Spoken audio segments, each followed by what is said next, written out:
Cedeno in a race to the plate. The Mets win it 5-4. Our producer is Mike Santini. Our director is... Hi again, everyone. I'm Matt Laughlin. Thanks for joining us tonight. Last month, Mets fans were calling for the head of Masato Yoshii, who got off a terrible start. Now, perhaps he's their best starting pitcher, and tonight he'll be on the hill looking to complete a great month of May, a 1.44 ERA this month, the third best number in all of Major League Baseball. So Yoshii on the hill tonight as the Mets try to bounce back from last night's loss. For more on Yoshii and the Pittsburgh Pirates, upstairs we go to Howie Rose and Fran Healy. All right, Matty, thank you. And it is an interesting phenomenon, isn't it? You take Masato Yoshii, you move him from one side of the rubber to the other, and presto, he's pitching as well as any Mets starter. I think it's more important that he's confident, and I'm not so sure the move from one side of the rubber to the other meant anything, but we take what we get, and we're getting something real good from number 21. Masato Yoshii is throwing the ball very well. Really the #1 starter as far as proficiency is concerned with the Mets right now. And he has found that comfort level once again that made him so effective through the first half of last season. He'll have to be sharp tonight because among the bats in the Pittsburgh Pirate lineup, one of the premier hitting catchers in the National League, and he hurt the Mets with a 3-run home run last night. That's Jason Kendall. Hitting well over 300, but when runners are in scoring position, he has struggled until last night. A 3-run home run off Jason Isringhausen, and you can forget that stat when he struggles with runners in scoring position. He does it all. Here he is stealing a base in last night's ball game. You see his on-base percentage, hits, the doubles, 5th in the league in doubles, and he'll end up hitting between 15 and 20 home runs before he's done. And for the Pittsburgh Pirates, the pitcher who will deliver to Kendall will be Chris Benson, a one-time #1 draft pick. He's the Pirate pitcher, Masato Yoshii, for the Mets. Back after this. New York Mets baseball is brought to you by Coors Light, frost brewed for that refreshing taste. Tap the Rockies. By The Wiz, your ticket to entertainment. By TWA, adding new planes and new destinations in 1999. And by your local Toyota dealers. Toyota, every day.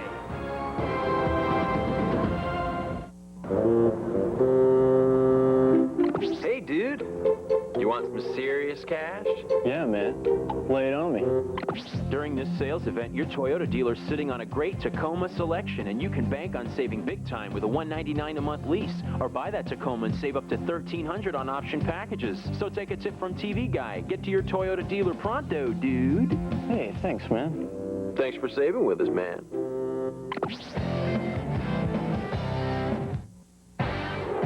Shoot digital. It's up in the air! It's flying out of the field! It's incredible! Get a Sony Digital 8 camcorder 20 times zoom, 360 times digital zoom with active matrix LCD screen for just $999.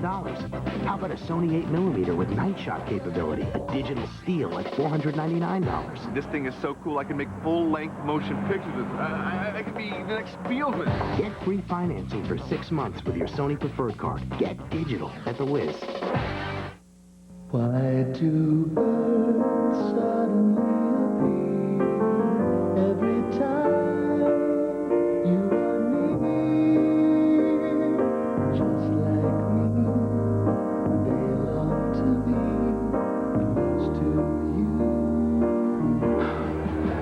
I think you're beautiful.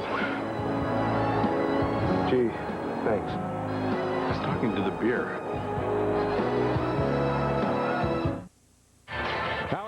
Fran Healy, Matt Laughlin from Three Rivers Stadium in Pittsburgh. Game 2 of a 3-game series between the New York Mets and the Pittsburgh Pirates.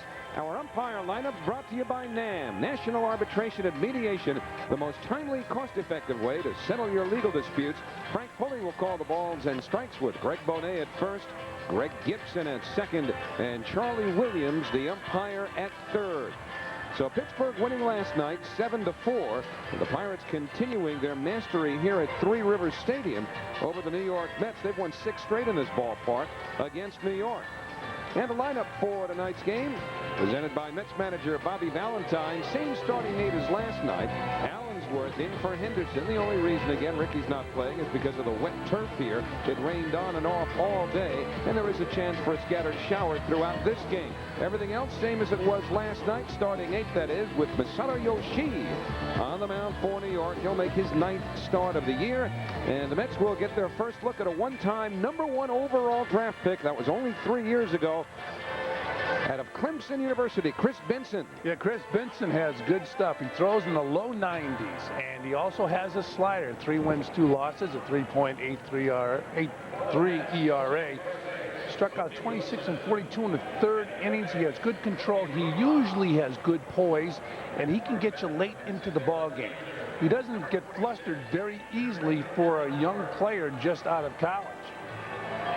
This is his first year in the big leagues. He pitched just 1 year at AAA. That was last year. And the first batter for the Mets, former Pittsburgh Pirate Jermaine Allensworth. Allensworth in a good hitting streak lately as he takes the first pitch inside and low. He's had 12 hits in his last 31 times at bat. Last night against former Met farmhand Scott Sauerbeck, he looked at nothing but breaking balls in a key situation in the game in the 8th inning. So he knows what to look for in a key situation tonight, because prior to his at-bat, they had a meeting on the mound.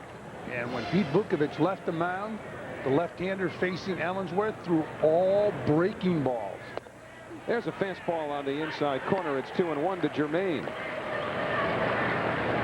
Pete Vukovich won the Cy Young Award as a Milwaukee Brewer in 1982 when the Brewers won the American League pennant. Now, of course, Milwaukee in the National League. That fastball fouled off. So the count 2-2 now on Allensworth. Pittsburgh Pirates have won 3 straight games, and that came on the heels of a 5-game losing streak.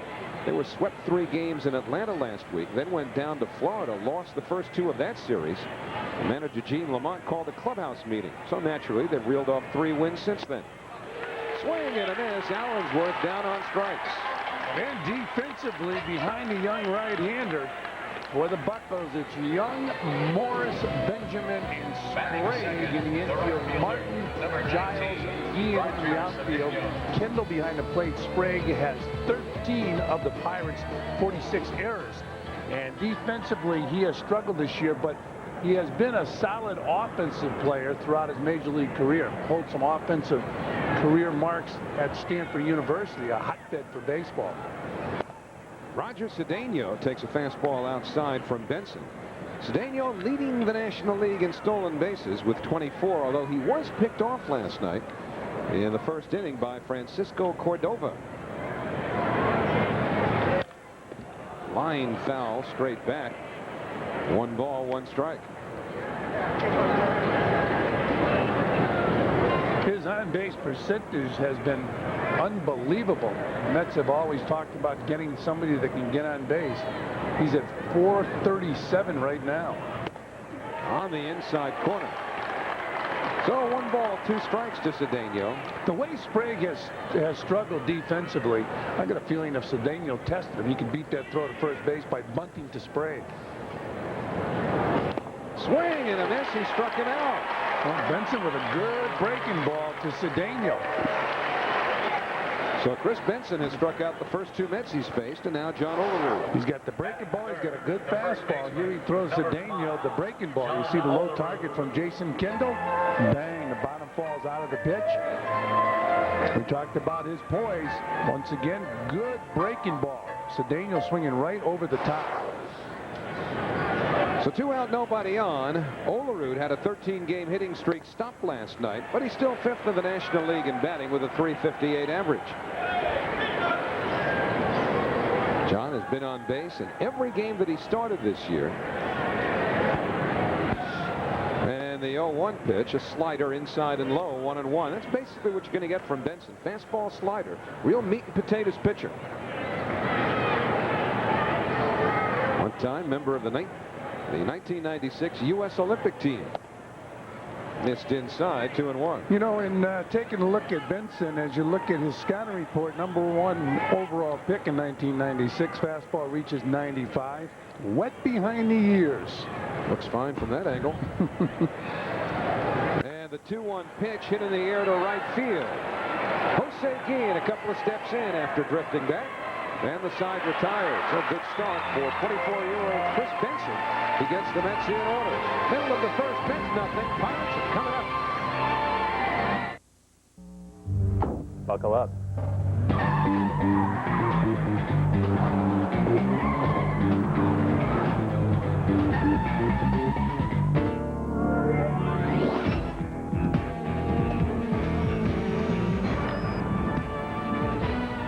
I forgot the tickets.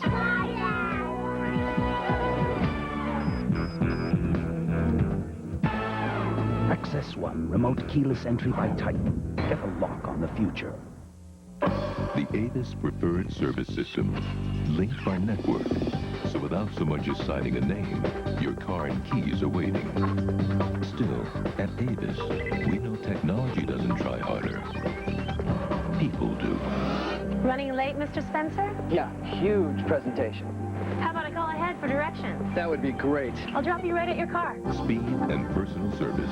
It's what everyone at Avis is dedicated to delivering. We try harder for you. Imagine if people could just order things online, and out they came. Into their homes. Into their offices. Well, maybe someday. But today, the best way to get stuff off the web is UPS. In fact, UPS delivers more e-business shipments than anyone else. So to ship from the virtual world, rely on the same people you rely on in the real world. UPS, moving at the speed of e-business. Hi, I'm former Mets catcher Rick Cerrone. When I want to keep up with the Mets, I use New Jersey Online at NJ.com for total Mets coverage. You should too.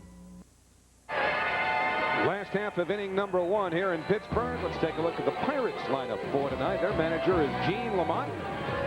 Al Martin in the leadoff spot in left field, followed by Warren Morris at second and Brian Giles in center. Kevin Young clean up at first base. Jason Kendall behind the plate.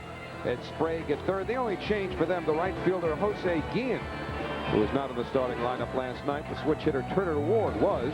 So Mike Benjamin at shortstop. You've already seen the work of Chris Benson on the mound. And now the hill occupied by Masato Yoshii for the 9th time this year. Well, if somebody would have asked you in April after watching Yoshii struggle, would he be pitching in May, everybody would have said no, but he's been very good. 3 wins against no losses since he got his game together. Ball 1 to Martin. That covers his last 4 starts. Martin hit the first pitch of last night's game from Jason Isringhausen. Past Robin Ventura for a 2-base hit. And the breaking ball hit deep to right field. Cedeno to the warning track. Gone. Lead-off home run for Al Martin. And the Pirates lead 1-0.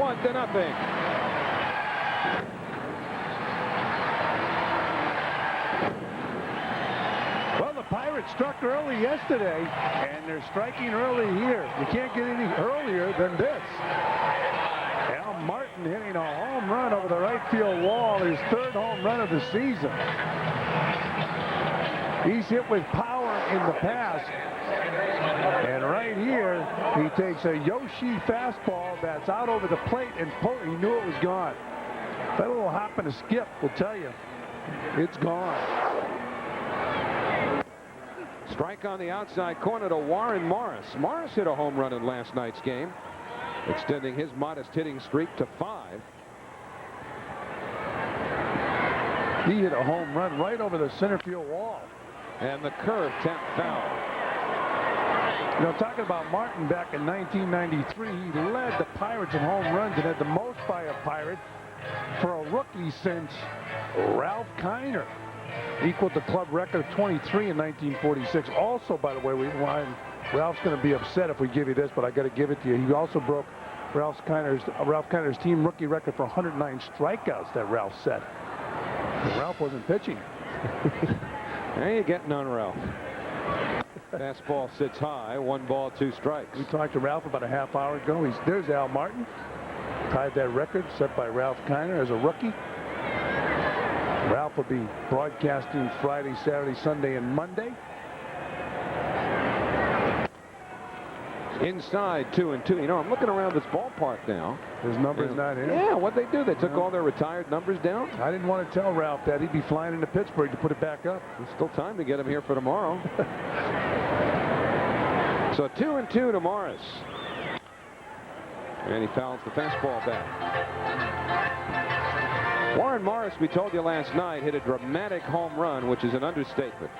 Playing in the deciding game of the College World Series for LSU.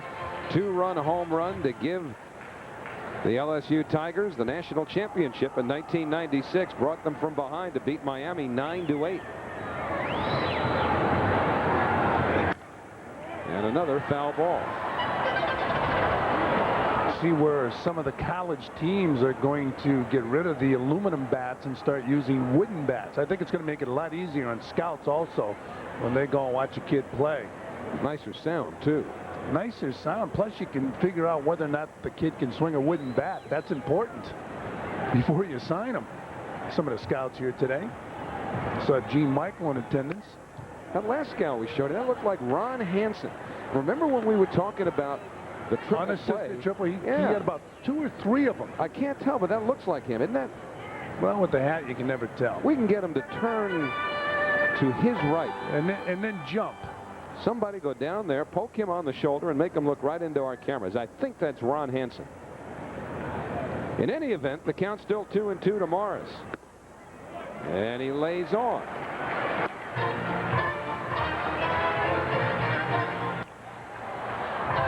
Well, what a way to start a ball game. Never had that experience where you get the feeling that a pitcher gets after he throws a pitch and bang, it's hit over the wall. It's 1-0 before you even get loose. On the outside corner, Yoshi, a good spot for his fastball, and Morris retired, 1 away. And defensively for the Mets, Olerud, Alfonso, Ordonez, and Ventura in the infield. Allensworth, McRae, and Cedeno left to right in the outfield. Piazza behind the plate. Allensworth, it's his 12th start. There he is out there in left field. And again, we talked about it last night, a huge hit in the come-from-behind victory at Shea Stadium on Sunday, and it was really a forgotten base hit. Brian Giles, the center fielder, hits one in the air to right field. Cedeno, a couple steps from the warning track, has it for the second out. So after a real battle with Warren Morris, Brian Giles hits the first pitch and flies out to right. You know, I remember Whitey Ford saying when he was a pitcher, he wanted to throw that first pitch over the plate, and if the hitter hit it at an infielder or an outfielder, he did him a favor. On to the next batter. You can't lose your aggressiveness for throwing strikes because of a home run. Kevin Young, even with that 332 average, 322, pardon me, has slumped lately. Young just 4 hits in his last 32 times at bat, but he has always hit well against the New York Mets. This has Al Martin, who hit that home run. Off the outside corner with a fastball, 2-0. Well, he reminds me a little bit, Howie, of a guy who ended up in a very important role with the Mets in 1969, who also played here in Pittsburgh, a right-handed hitting first baseman. Don Clendenin. Yeah, for some reason, when I look at Young, I think of Don Clendenin. Young's an Clendenin kind of hit from a crouch. Yeah, but for some, you know, he's a big, tall guy, he's first base, and he's right-handed hitter. Right-handed thrower. 3 balls and 1 strike now to Young. This guy's had an interesting past in baseball. Getting released, of course, getting released today doesn't mean as much as it used to 30 years ago. When they said released, it was like a death. Now it's you sign as a free agent with somebody else. Ooh, that ball scorched foul down the third base side. And the count full to Young. Of course, nowadays players are not tendered, which means that they're released. Yeah, I mean, but it's a different way of doing it because now they have arbitration rights, and if a team does not want to take part in an arbitration, as you look at the owner who knows all about arbitrations, Kevin McClatchy, teams will simply renounce their rights to that player, which is tantamount to a release. Swing and a miss, and Kevin Young is down on strikes. 2 strikeouts in the inning for Yoshi, but it's the long ball that has the Pirates on the board. The leadoff batter, Al Martin, goes deep. And at the end of 1-0 Pittsburgh. Nissan is the company who introduced the light truck to America in the first place. We're We're also the company who brought you the first King Cab. So who else would have introduced the first compact pickup with 4 real doors? What's that? The best ideas are sometimes the most obvious.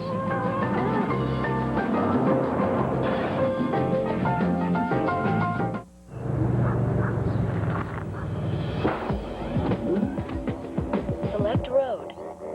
Validating tires. What kind of road can you drive on with BF Goodrich tires?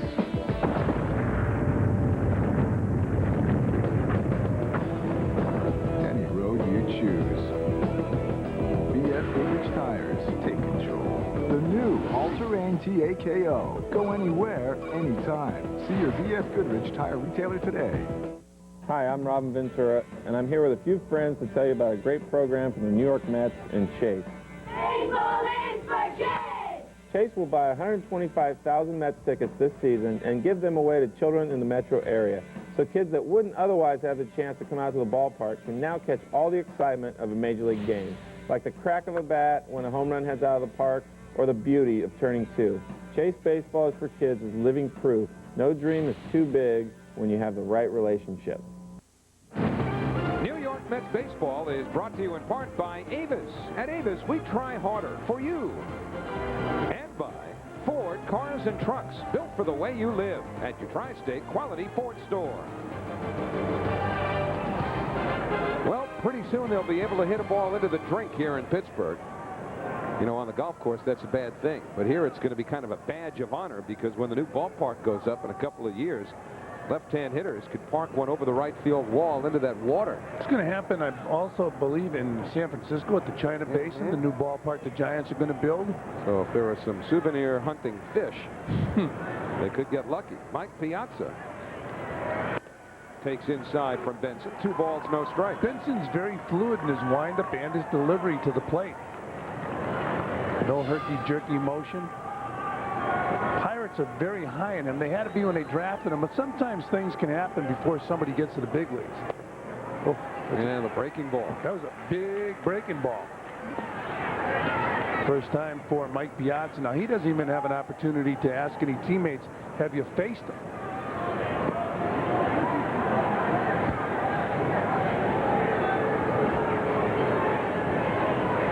To Mike. And the fastball line to right field. Guillen over. He can't get it.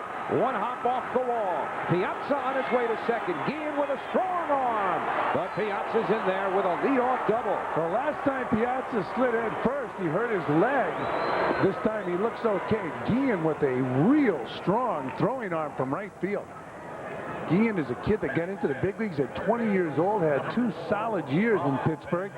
And this year he was sent to the minor leagues because he wasn't hustling. Well, he hustled after this ball and almost threw Mike Piazza out at second base. Of course, the ball is scorched, so it gets out there in such a hurry, and then get that throwing arm. No wonder they like Guillen here in Pittsburgh. He can also hit. So can Robin Ventura, who bats now for the Mets, taking outside for ball 1. Ventura 5th in the league and runs batted in. And you can see Mike Piazza. He knows he's got to go, and he's going. And now the head first slide. And I'm sure Bobby Valentine said, "What is he doing? Sliding head first." 2 balls, no strikes to Ventura, who is the Mets' best hitter. Well, along with John Olerud, with runners in scoring position. Ventura obviously with a high RBI count off of those 2 grand slams, but he was producing runs far before then. He's hit .353 overall with runners in scoring position. Out in front there, it's 2-1. Of course, you would automatically think of John Olerud because his average is much higher than Ventura's, but Ventura's never been a player who hit for a high average. In fact, he might have hit over 300 one time in the major leagues, always around 270 in the high 270s. He hits this one to the shortstop, and that'll freeze Piazza. Benjamin's throw in time to get Ventura 1 away. That was a good shot of Piazza. He thought about third, but he knew the ball was hit to his right. And here on the artificial turf, you really can't go by that rule anyways.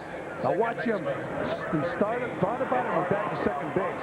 Even if it's hit to his left, because of the artificial turf, he's got to go back because they're going to throw him out at third. Ball's hit too hard.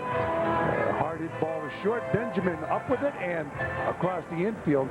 But your first reaction, and the rule of thumb when you're playing, is if it's hit to your right and you're on second base, you go back to the base. If it's hit to your left, try to go to third. But boy, you can take those rules with this artificial turf and throw them away. Ricardo Alfonso took a fastball inside from Benson. Alfonso tied for second in the National League in runs scored. Here he's trying to pick one up with Piazza at second and one out. And the slider misses. Art Cameras caught him last night talking to Fred Heener, the trainer with the New York Mets, talking about his thumb. He hurt it last night in his first at bat. He's going to play with it, but that can be very uncomfortable. Looks like he has some padding on that bat. Fouled back. It's 2-1. Good swing. See that? He doesn't have. He usually doesn't have that tape there. See the padding? He usually doesn't have that on his bat, so he's doing that to support the bone bruise on the right thumb. Take some of the sting away. Yeah, I'll tell you, it really does bother you as a hitter. If you get jammed a lot, you know what I mean. And when you spent your career getting jammed, you had a lot of bone bruises. It's a good shot of his fingers up on top. Down and away, it's 3-1. If you take a look at Alfonso's fingers, you're taught to hit like that. You want the bat in the fingers. Now, there are some hitters, not very many, who still hold it the old-fashioned way, and they lean it against the thumb area. But you want it in the fingers. You want to align, really, you want to line up your knuckles in the same area. How long ago did that change? You know, first person I ever heard talking about that, Stan Musial, so it was a while back. Good idea to listen to him. 3,600 hits. 3-1 pitch to Alfonso is inside. Benson has walked his first batter. Runners at first and second with one out. Mets fans, you can get Mets tickets and official Mets merchandise at any of the Mets clubhouse shops. Mets clubhouse shops are located at Roosevelt Field Mall in Garden City, at Menlo Park Mall in Edison, and visit our new flagship store, too. That's at 143 East 54th Street off of Lexington Avenue in Manhattan. You're talking about the way somebody holds the bat. Most of the players today have it in the fingers. Take a look. You see that top hand? He wants it in the fingers. And you got to have your hands very relaxed. Brian McRae hits the first pitch on the ground to the first baseman, Young. He takes care of McRae, and the runners move up, and now there are 2 men away. Some hitters put it, as I mentioned, the other way. You don't have it in your fingers. They have it back in their hand. And one guy who stands out, and the Pirates used to talk about this guy, Bill Matlock, who won a number of batting crowns, didn't hold the bat in the finger with his fingers. He held it back in his hand. And I remember the Pirate players were amazed at it. Players today, now that's how they're taught to hold that bat. And look at how relaxed that bottom is. Both hands very, very relaxed. The arms relaxed. You see that top hand? You can see the flex in the top hand. He jumped out of the way. Ray Ordonez takes a strike. Ordonez, the number 8 hitter, had 1 hit in 4 trips last night. So he's had only 2 hits in his last 22 times at bat, partially because of that. The Pirates are going to pitch to him with first base open and the pitcher on deck. 2 men away, 1-0 Pittsburgh. We're in the second. And he fouls it down the right field line. It's 0-2. Well, we saw Ordonez in the key spot last night. He's a very, very aggressive, overly aggressive at the plate. He's somewhat of a streak hitter. He struggles with runners in scoring position because he's even more aggressive. So what Benson has to do here, throw him a bad ball. He's 0-2. They got him on a bad breaking ball last night. See if Kendall remembers. Well, they wanted away. Came back out over the plate, but Ordonez swung over it. And the side retired. No runs, a leadoff double. The Mets leave 2 in scoring position. Middle of the second in Pittsburgh. It's 1-0 Pirates. Imagine if people could just order things online, and out they came. Into their homes. Into their offices. Well, maybe someday. But today, the best way to get stuff off the web is UPS. In fact, UPS delivers more e-business shipments than anyone else. So to ship from the virtual world, rely on the same people you rely on in the real world. UPS, moving at the speed of e-business. shoot digital. It's up in the air. It's flying out of the field. It's incredible.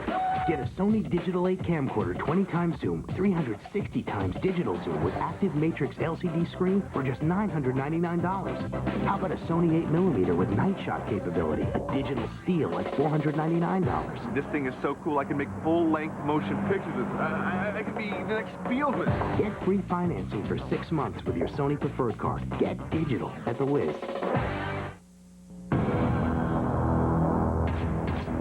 Our goal was to create an exciting car, tough enough to take whatever the world can throw at it. Quite frankly, we nailed it. Grand Am with solid form design. With no down payment and $229 due at lease signing. A 36-month lease is $229 per month. Tax, title, license, and registration are extra. Grand Am. Excitement well built. See your local Pontiac dealer today. Fox Sports Net brings you more great PGA Tour action. This week, the big boys on the big tour crank it up from the TPC at Avenel. The Kemper Open live Thursday and Friday at 4 on Fox Sports Net. New York Mets baseball is brought to you in part by Nissan and the newly redesigned Pathfinder. See your local Nissan dealer for a test drive today. Tell him Honus Wagner sent you. Yeah, that's nice, Honus Wagner. In fact, he was a shortstop here for the Pirates many years ago. He was one of the 5 original members enshrined in the Baseball Hall of Fame back in 1936. The other 4, not bad company: Babe Ruth, Ty Cobb, Christy Mathewson, and Walter Johnson. Honus' statue looks a lot better than he looked on his baseball card, though. This kid's styling. Got those stickers, one on each cheek. And he's eating. Well, that's okay. When you're that young, you're allowed to wear the ketchup and the stickers. And you got to get the hot dogs at the ballpark. Part of the experience. You'd have a tough time adjusting now in the stands with all the other things that you can buy at the concession stand. That figures something out. 1-0 to Jason Kendall. You got your 3rd inning hot dog, your 6th inning something else, and something to carry you home. Uh-oh. Rain again. In the dirt, 2 balls, no strikes. It's as cloudy now as it's been at any time over the last few hours, and it rained on and off all afternoon, so these people are getting ready. Yeah, it'll never rain tonight. You told me that before the game started. You can't keep up with the weather systems here. 2-0 to Kendall, and that pitch catches the inside corner. I mean, the clouds move through around here with more speed than Roger Cedeno. I mean, you know, it's sunny and blue skies 1 minute. 15 minutes later, it's overcast and pouring. It's been a wild 2 days here in Pittsburgh, but it's been a wild year for Jason Kendall. Yoshi misses inside. 3-1. Kendall's in the top 5 in batting average in the National League. As you look at the clouds in the sky.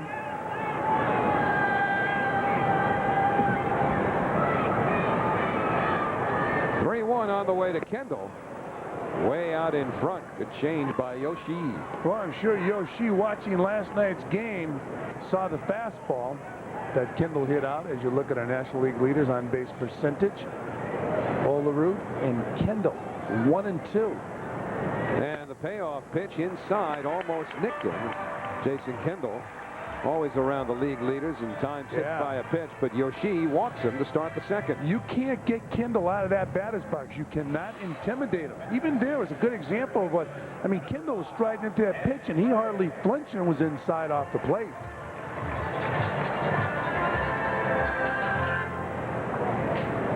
So Jason Kendall aboard with nobody out, and here's why you have to keep such a good eye on him. John Wathan with the most, 35, but I think Kendall's going to get that. Ray Schock, 30. The dude, John Stearns. Yeah, John Stearns at 25. John Stearns, you dance scout for the Mets now? Ed Sprague, the 3rd baseman for the Pirates. And he takes ball 1. I saw Stearns in spring training. I said, hey, you still the dude? He said, nah, I just dropped the last D. So now he's calling himself the dud. Ed Sprague, the batter with Jason Kendall on first. Sprague made 13 errors this year, but the Pirates like what he's done with a bat in his hands. But they're very uncomfortable with the glove in his hand right now. They're hoping he improves defensively. He is a solid offensive player.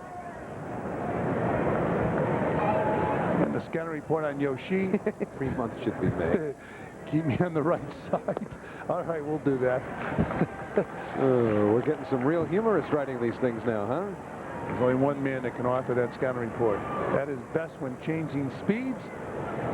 So we're giving him up. It's Charlie Cucchiara, the author of our McDonald's scouting report. He hammers these pitchers, and he's a former collegiate pitcher. He told me he could get any of these guys out given an opportunity. He's bitter. Relatively short lead for Kendall, and the split finger missed by Sprague. It's 2-1. Well, we talked about Sprague's stance at the plate as you look at Kendall. You better watch him. He was on the move last night. But if you take a look at this stance, all it is he's in a relaxed fashion. You step in that batter's box, the stance means nothing. What matters is when you start to get it going, you got to get your hands back into a hitting position. This is one of the most relaxed stances in baseball. Kendall running, the pitch bounced foul.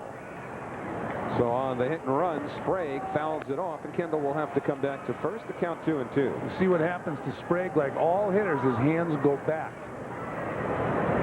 It's funny what makes a player comfortable in a batter's box. Some of the stances. Now watch.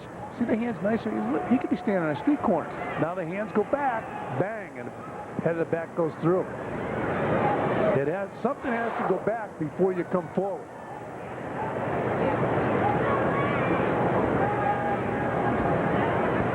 The 2-2 swung on and missed.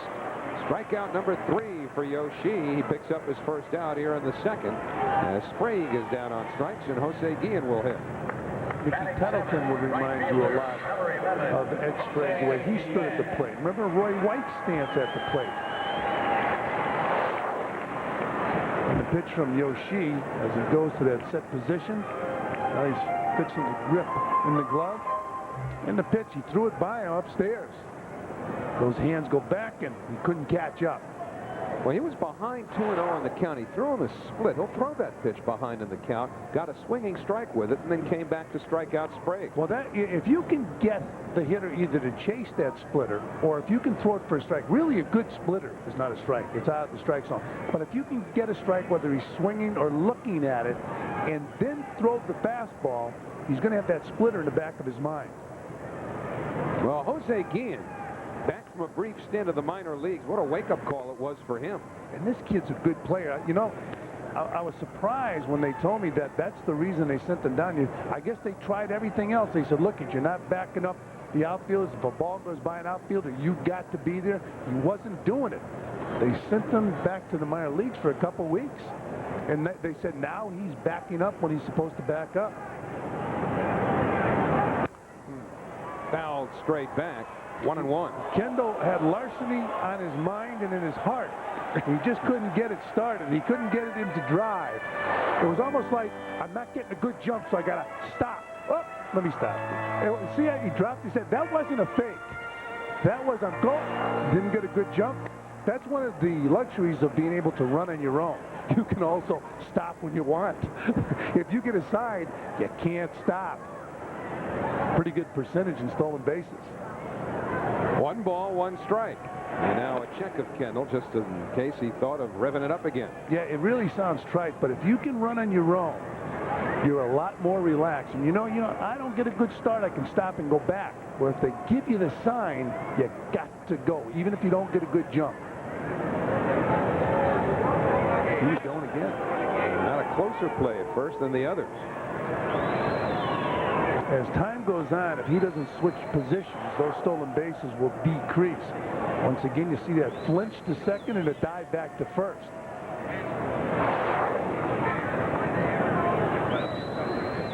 Imagine a catcher causing this much unpleasantness for somebody because of his speed. Well, listen, it's a dimension that works for you.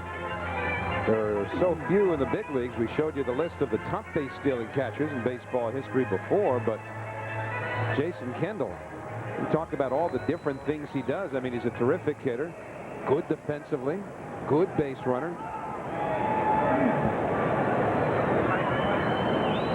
Just about has that right foot onto the carpet, not moving.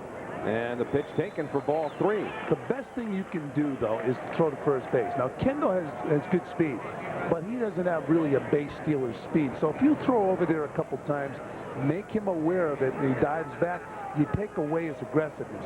You can't take away Cedeno's aggressiveness because he can outrun the baseball. It'll be a 3-1 from Yoshi. On the ground to second, Alfonso Ordonez over a double play. Kendall went in real hard at second base, but Ordonez unleashed the throw, and the side retired. No runs, no hits. The double play ends the inning. It's Welcome to Castlestone Kitchens and Baths. Castlestone certified kitchen and bath designers offer extensive experience in custom designing luxurious baths and state-of-the-art kitchens. Beauty and function is Castlestone's goal. That's why their designers computer generate just how your new kitchen or bath will look and how it will complement your home and lifestyle while making a dramatic statement. So call Castlestone Kitchens and Baths today and at long last invite glamour into your home. Wayne Lincoln Mercury, the #1 Villager dealer in North Jersey, the #1 Navigator dealer in the tri-state area, the #1 Mountaineer dealer in the USA. Wayne Lincoln Mercury, the tri-state's #1 Lincoln Mercury dealer for 16 years, with the largest selection of Navigators, Villagers, and Mountaineers anywhere. Wayne Lincoln Mercury is #1. Why look anywhere else? Wayne Lincoln Mercury is your truck headquarters. Villager, Navigator, Mountaineer. They're all waiting for you at Wayne Lincoln Mercury. No gimmicks, just good deals. There are a million things in your life, and they're all important to you. But you don't need to go to a million places to find insurance to cover everything. At Rhodes Agency in Hawthorne, we'll do the shopping for you and find the best coverage at the best price. We are state-of-the-art, full-line independent insurance agency that can offer any insurance you may need, whether it be personal, auto, health and life, or business. You're busy taking care of your life. Let us take care of your insurance. Get up with the hottest show in the AM. Fox Sports News this morning. Chris Myers and Steve Lyons bring you more plays, saves, checks, and wrecks than most shows give you in an hour. The early bird gets the worm. Catch Fox Sports News this morning at 6. This copyrighted telecast is authorized under television rights granted by the New York Mets solely for the private, non-commercial use of our audience. Any publication, reproduction, retransmission, or other use of the pictures, descriptions, and accounts of this game without the express written consent of the New York Mets at Fox Sports Net New York is prohibited. Well, there's a hard-nosed player. He does everything in a very aggressive fashion. Jason Kendall going into second base to end the inning, try to break up the double play. That was a hard slide. Chris Benson throws strike one to Masato Yoshi starting off the third. And the guy I mentioned yesterday when I look at Kendall, Craig Biggio, that's the way he plays. Fouled off, quickly 0-2. Because Biggio's career will be extended because of the move to second base.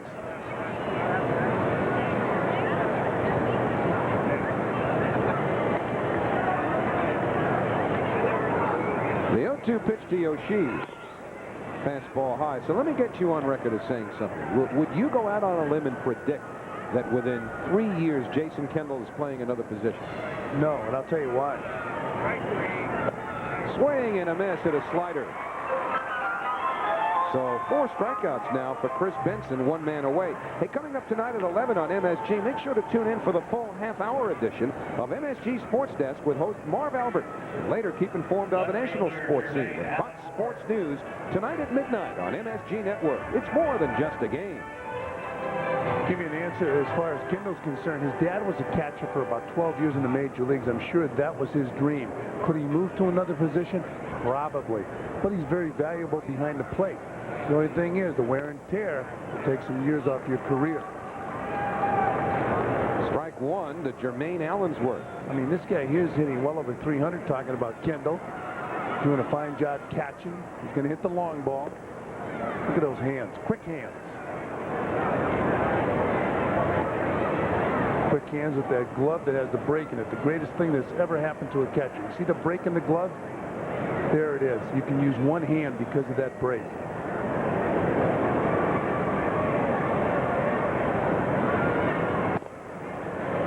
Outside, 2 balls, 1 strike. Jason Kendall, a thinking man's catcher. You know, I'm sure that his dad did a lot of talking to him growing up, and we talked about he came out of high school into pro ball, had a 48-game hitting streak in high school. Look at that target. Missed inside with a heater. It's 3-1. And see our Budweiser quote, but being a catcher, I've learned about pitching patterns. I have a better idea of what pitchers are thinking. Very good point. And he's proven it with his bat. Inside with a fastball. So the second walk issued by Benson. This one comes with 1 out of the 3rd, and it'll bring up Cedeno. Now, Kendall has struggled in the throwing department, but this year he's throwing a little bit better. I should say a lot better. I'm told that he has a little hitch in his throw when he comes back to throw that ball to second base, and I can relate to that because I didn't have a little hitch, I had a big one. And it's okay when you're young and you can throw, but as you get older, you've got to get rid of the hitch because you're going to lose velocity. Then you have to get the ball to second base in a hurry. Well, we'll see if Jason Kendall has to put the ball in motion with his arm as Cedeno takes ball 1 with a speedy Allensworth on first base. So we'll see if the Mets get something going here in terms of speed. That's one thing Cedeno's going to have to do. You see the 25 strikeouts. When he goes to the plate, you don't want him striking out. Whether he has to bunt the ball 0-2 or whatever he has to do, put it in play. Look what he does to the defense. Everybody is shortened up on this guy. Now you got Allenson on first base, who I feel has to run. He has to steal a base. You saw him embarrassed last night with those curveballs. Well, make them pay now. This is the team that traded you. It was close at first, but Allensworth's back. He should want to make the Pirates pay. Now, I'm not sure if he runs on his own. He has only 2 stolen bases so far. Obviously not a starting player. Not running here. And the fastball taken on the inside corner. 1-1 to Cedeno. But this type of situation makes a catcher and a pitcher, and obviously the infield defense anxious. You get good speed on first and great speed at the plate. The third baseman, Ed Sprague, is in on what would be the grass if there was any. Now Allensworth runs, pitch taken for a ball. Kendall throw, a good one, and Allensworth is out. That's an excellent throw by Jason Kendall.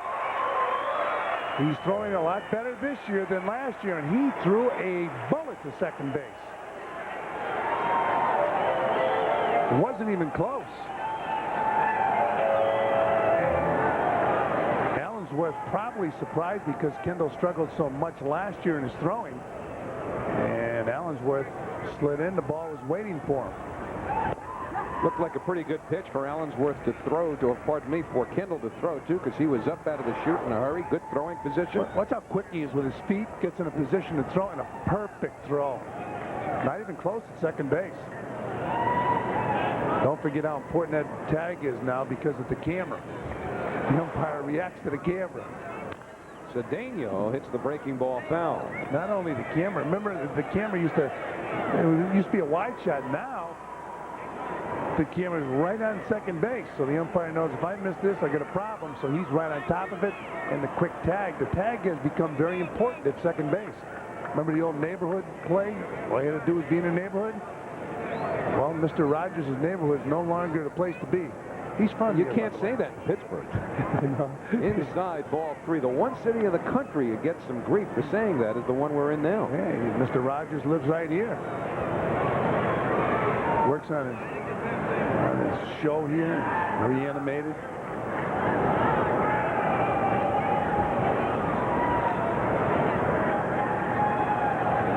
And payoff pitch on the way to Cedeno. Little bouncer, and it stays fair. It's the only way you're going to get him. So the side retired. Cedeno hoping that ball would kick foul. It never did, and so the Mets are retired. Middle of the 3rd in Pittsburgh. 1-0 Pirates. Hey, beer mime. Coors Light. Are you scared? Nervous? Crowds make you nervous. Beer's cold. Because it's frost brewed. Okay, got it. You're climbing a ladder. No, you're climbing a mountain. Oh, yeah, because it's Born in the Rockies. And delivered by mine. That's very funny. That's very funny. Just give me the beer. Check this out. Keep the change. I like New York in June. It's the one day a year when time stands still and the horses run faster than ever. Here's the wire! It's so close! The Belmont Stakes. Saturday, June 5th at Belmont Park. Triple Crown contender Charismatic is going to be there. How about you? Having like a tremendous machine. When it comes to cars, Americans expect a lot. It's important for a guy my size to have plenty of head clearance. That's why Americans are switching to Chevy Malibu. We got it with a lot of added features. Air conditioning, power windows, power locks. The anti-lock brake system. Malibu offers the features people want for a lot less than Camry, Accord, and Altima. The Malibu is an excellent value. The car you knew America could build. Malibu. Now you can drive away in a new Malibu for just $219 a month. Call for more lease details.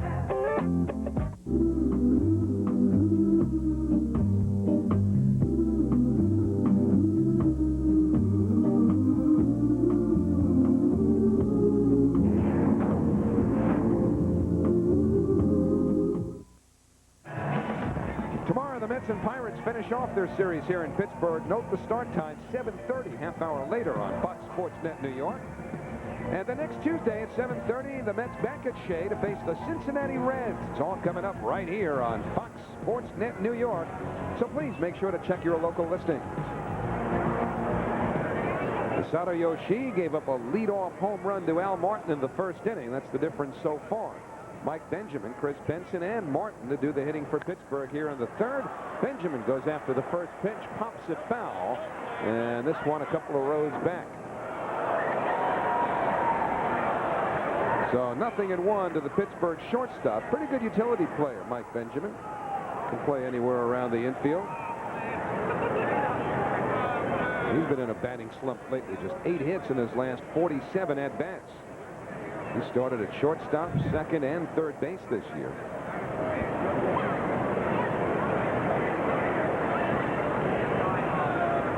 And the 0-1. Bouncing ball foul, so Yoshii quickly ahead 0-2. By the way, Greg McMichael is on the road back to the Mets bullpen.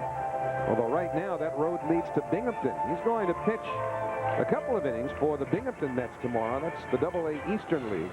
They've got a game that starts at 11 o'clock in the morning. So Greg McMichael was leaving the hotel here in Pittsburgh this morning to head to Binghamton. We wish him luck on his recovery. He's had a shoulder problem that's kept him out all year. He's been throwing off the mound. He's starting to feel as though he's close, and so his rehab time is here, and hopefully for Greg, a couple of times down in the Mets minor league system, and he'll be back in Bob Apodeka's bullpen. 1-2 pitch to Benjamin inside, almost hit him in the count even. Well, Benjamin getting an opportunity to play some shortstop now with the Pirates. He plays shortstop, second base. He can play the outfield. He can get over there at first base. And Yoshii deals 2-2, swing and a miss at a breaking ball. 4 strikeouts for Masato Yoshii. This looked to be that split finger we were talking about before. That camera goes into the glove, and you see the finger splitting the ball. Good ball movement, and again, you see that good splitter. It goes down and out of the strike zone. Benjamin swinging right over the top. I think that pitch has had a profound impact on baseball. It's tough to hit, and I think it's tough on the arm. You ever pick up a ball and throw a splitter just fooling around? You'll feel a great deal of strain in the shoulder area. Well, don't the San Francisco Giants of about a decade ago know all about that? Roger Craig was the manager of the Giants, and he insisted everybody on his staff throw the split, and they all came down with arm problems. I don't think you can insist on anything like that. There it is. 0-2 now to the pitcher, Benson. He's got a late drop and break to him. And as we were talking, the real good one drops right out of the strike zone. That's what they tell hitters. If you can lay off the splitter and sit on a fastball, you can hit. Line to right field. Cedeno is in shallow, hustling, and he gets there. Boy, you need Cedeno's speed to make that play. Yeah, he outran the ball. That's why when you're an outfielder, they want 2 things. They want you to be able to get a good jump of the ball, and they want you to be able to run like Cedeno. And he takes a base hit away from Benson with that old basket catch, Willie Mays. It's a nice play by Cedeno going away from the plate and heading down the right field line. You know, when you consider we're on the AstroTurf here, if he had lined a single to right, Cedeno was close enough to have thrown him out or at least made a play on him at first base. Cedeno has shown a good arm. Remember in the doubleheader when he made threw out Alex Ochoa in the first game of that doubleheader.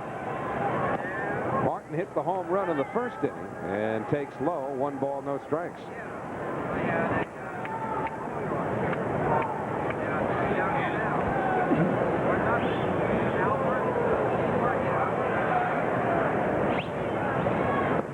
There's the splitter, 2-0. Well, he threw him a splitter there because back in the first inning, he threw him a heater. And Al Martin went out and drove it over the right field fence.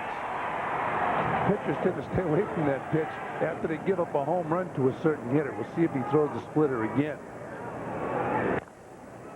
Bounced the fastball foul, 2-1.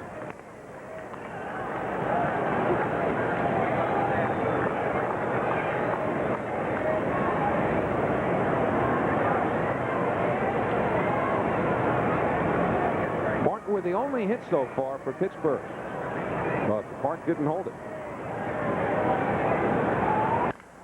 Fly ball, deep right center. Cedeno on the move, and this one hops over the wall. That's a ground rule double for Al Martin. Well, we talked about the splitter being effective when it's down and out of the strike zone. Right there, Yoshi hung his splitter. And when you hang the splitter, it doesn't do much. And when it doesn't do much, you see the splitter? You see the grip. Yoshi in the glove with the grip comes around, and the splitter stays upstairs, and Martin clocks it into right center field. So he's got both Pittsburgh hits. He's in scoring position with 2 out for Warren Morris.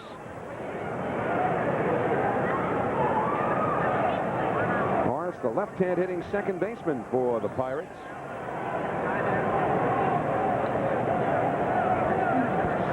We talked about how many players the Pirates, and particularly pitchers, have been able to get to the big leagues from Double-A over the last few years, and they've done about as much of that as anybody.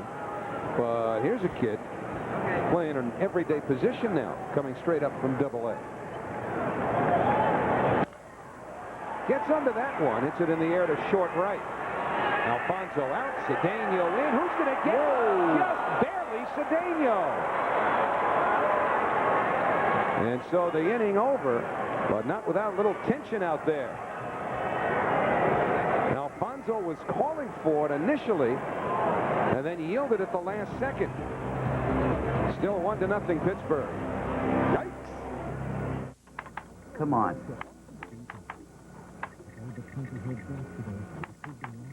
Want to know how to make that old computer go faster? Yeah.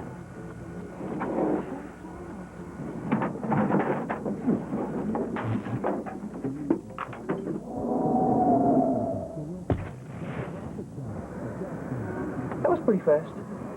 The latest computers at the fastest speeds at Office Depot. Low prices every day. Hey, dude. You want some serious cash? Yeah, man. Lay it on me. During this sales event, your Toyota dealer's sitting on a great Tacoma selection, and you can bank on saving big time with a $199 a month lease. Or buy that Tacoma and save up to $1,300 on option packages. So take a tip from TV Guy. Get to your Toyota dealer pronto, dude. Hey, thanks, man. Thanks for saving with us, man.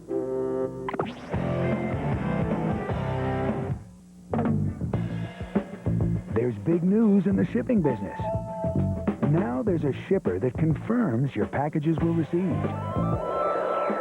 A shipper that uses digital scanners, lets you check on delivery by phone or internet, and can save you up to 65% over 2-day services.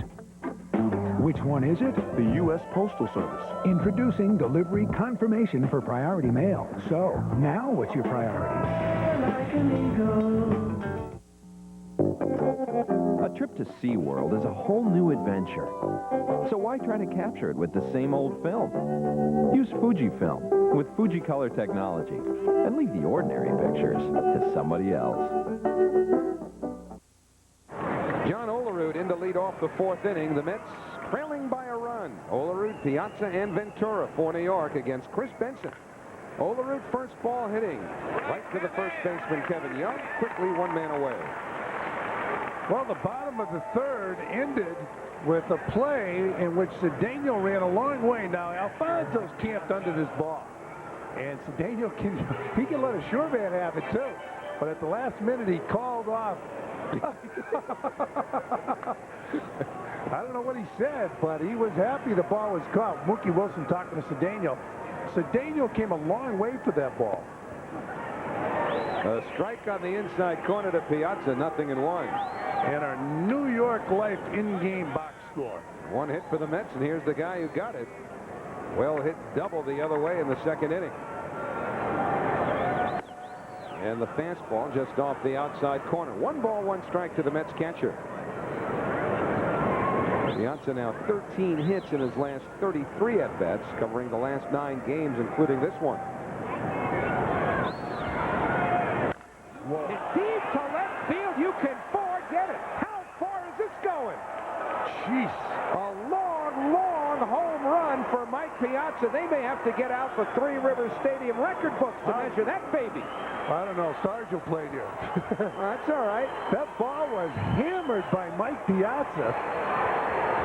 Oh, what a swing. What a home run swing. 1-1 score. It's a long way from home plate. And Mike Piazza clobbered that pitch off Benson. They don't hit many of them upstairs in that direction. So for Piazza, his 9th home run, his 27th run batted in. Bob Robertson hit one 9 miles here one time. He might have him back with his power. I'm sure he did. Big right-hand hitting first baseman. Well, this guy's a big right-handed hitting catcher. No catcher in the history of the game hit the ball any harder or any farther than Mike Piazza does, and he knew it was gone. He wanted to watch it. He said, how far is it going? He had to be impressed. Everybody else was. Ventura takes up and in. 443 feet. That's one of the longest hit here in Pittsburgh. Well, he got all of that. 443. It doesn't qualify among the top 13 that have been hit in regular season play here. There was one that was hit in the 1994 home run hitting contest prior to the All-Star game. Robin Ventura lines a base hit. I mean, you can't count that, but it's still the longest ball that's ever been hit in this place. 506 feet away. Batting practice. Yeah, exactly. Difference. It looked pretty. Yeah, but I mean, it's a long way from home plate, but there's a big difference between hitting one a mile in the game and hitting one in batting practice. And that's where Piazza hit it. Boy, he's got a nice home run swing when he's locked in. So Edgardo Alfonso, the batter. Our Aflac trivia question has to do with some Mets history. An unusual reason for the game being called 20 years ago. We'll give you the answer. In fact, we'll show you the answer in the bottom half of the inning. One thing, Mets, the teammates, Mike Piazza's teammates, will tell you nobody hits the ball harder than Mike Piazza. They're amazed at even his singles and doubles, how hard he hits them. Look at one of the best hitting catches of all time, Mike Piazza. 1 ball, 1 strike to Alfonso. When you put his stats next to the great hitting catches of all time, he is right there, and he still has years to go. Well, let's see. Does he have the longest one at Coors Field? He has the longest one in Houston. Right. We saw that last year. I don't know about Coors. I think he did when he was with the Dodgers, right? I think that was one of our Aflac trivia questions. All right. As long as we're on the Aflac subject. So he's got the longest in Coors, the longest. What did you just say? Houston, yeah, we saw that last year. That was against the Mets, with the Mets, dead center field. He hit one in New York last year, which I guess wasn't the longest, but he hit the Diamond Vision board. The only right-hander I've seen hit the Diamond Vision board. Hit one out of the pavilion, over the pavilion at Dodger Stadium. One of only 3 players to do that. Mark McGwire did it the other day, and the other one was Willie Stargell. He hit this ball here tonight. I guess it's not the longest, but it's got to be one of the longest in Pittsburgh. They're going to start counting batting practice. Wait till we get to show you what he did next time we go to Bank One Ballpark in Arizona. 443. That ball was measured, and When you're talking about a long home run, you're talking about a catcher. You know, catchers usually, I mean... Hey, better to hit him than to call him. Oh, well, all catchers have done... Right? They call more than they hit.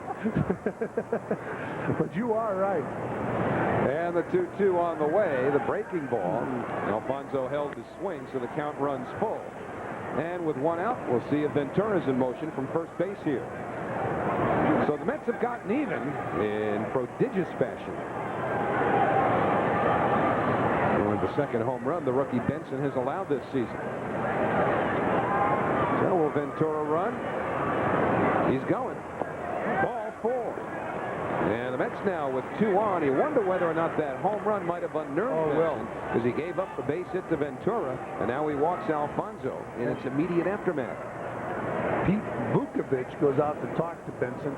You know, we were talking about it last night. I think that a lot of the meetings on the mound are really overrated, except, you know, if a pitcher, especially a young pitcher, gives up a home run, or really any pitcher gives up a home run, just go out there for a moment.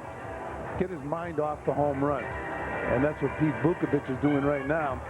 But since the home run, the Mets have got 2 runners on the bases. So Mike Piazza's home run tied the score and unnerved the right-handed pitcher, Chris Benson.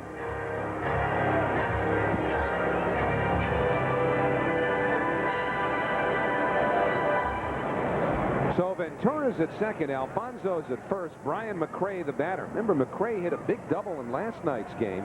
The runners were not in motion on a 3-2 pitch. Alfonso had to hold up at third base, and the Mets never did get that tying run in. That double by McRae pulled the Mets to within 1 in the 8th inning. Pirates got some clutch pitching in that inning to keep the lead, and then went on to win the ball game. 0-1 to Brian McRae. Outside, 1-1. And recently, McRae has been hitting the ball very, very hard. Line drives all over the field. And he's right now at the 1-1 count. See if Benson comes back with that fastball. High fly ball deep to right field. Guillen takes a look. That's a gunner. A 3-run home run for Brian McRae. The Mets are leading by a score of 4-1. And it's probably fair to say the homer by Piazza begets the home run by McRae. Benson hasn't been the same since.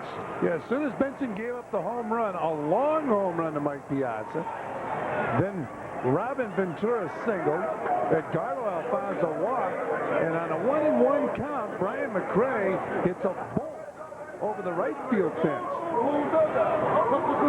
So for VMAC, his 4th home run, 15 RBIs, and the Mets have a 4-1 lead as Ordonez takes a fastball for a strike. Talked about McRae hitting the ball hard. He gets a fastball, throws the head of the bat out there. He knew it was gone. By Ordonez to the right side, and Morris, the second baseman, throws him out 2 men away. It's funny what goes through a hitter's mind when he hits the ball very well. And when McRae hit the ball well, you could see it on the video that he thought he had a home run, then he looked at the outfielder, and then he looked back up again. He said, that outfielder is going to tell me what to do. But Guillen just went back and looked up. Brian had to know that ball was gone as soon as he hit it. Sato Yoshi takes outside. Yoshi struck out his first time up. Benson was moving along all right through 3 innings. Olerud hit the first pitch of the 4th inning on a couple of hops to the first baseman, but then Piazza struck, and eventually so did McRae. Now watch McRae hits the ball. He says it's gone. He looks up, and he's going to take a look at Guillen. He looks at Guillen, and then he goes around the bases. Fastball at the knees to Yoshi. It's almost like they expect the outfielder to go back and throw his glove up and bring it back down. Ball is hit very well. That's one of those home runs when you hit it, you know it's gone. Bouncing ball to the second baseman, Morris. He throws out Yoshi. Side retired, but the Mets do some damage. Couple of long balls. 443 feet of long ball off the bat of Mike Piazza, followed by one from McRae. Add them up. It's 4-1 New York. Why do I have Aflac insurance on top of my regular health insurance? Because he has his mother's eyes. Because I still have to teach him to whistle. And because Aflac helps cover what other insurance doesn't. If I'm injured, Aflac even provides cash to help pay bills. So why do I have Aflac?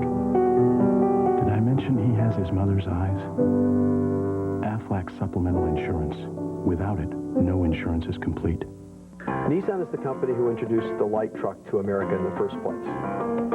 We're also the company who brought you the first King Cab. So who else would have introduced the first compact pickup with 4 real doors? What's that? The best ideas are sometimes the most obvious.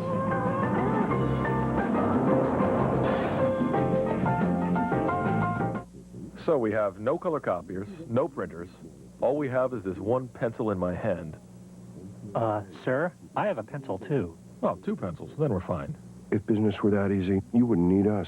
Update your office technology with MCS Canon. Hey, Mets fans, Pepsi invites you to show up at Shea on Fridays for free admission to the Pepsi picnic area. The first 800 fans with a Pepsi can or bottle will be admitted to the Pepsi picnic area at Shea Stadium for free. Have a great night with your friends and family and enjoy the game from the left field bleachers. The Friday night action continues on May 28th as the Mets take on the Arizona Diamondbacks. So bring a Pepsi and show up at Shea for free. Friday, July 9th, not included.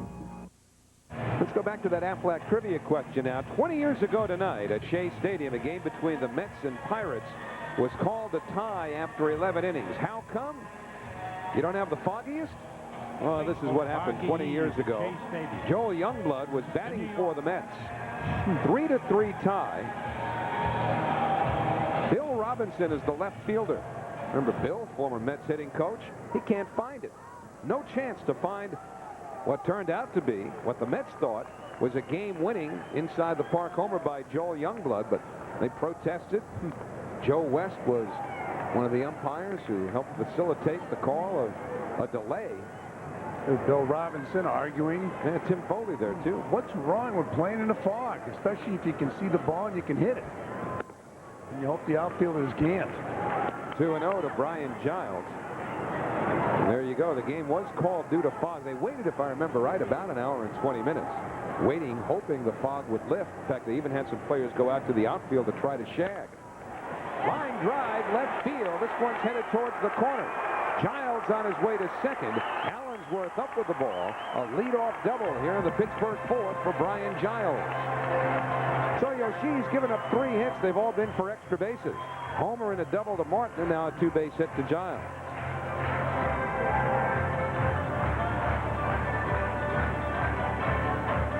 And the cleanup batter, Kevin Young, will be next.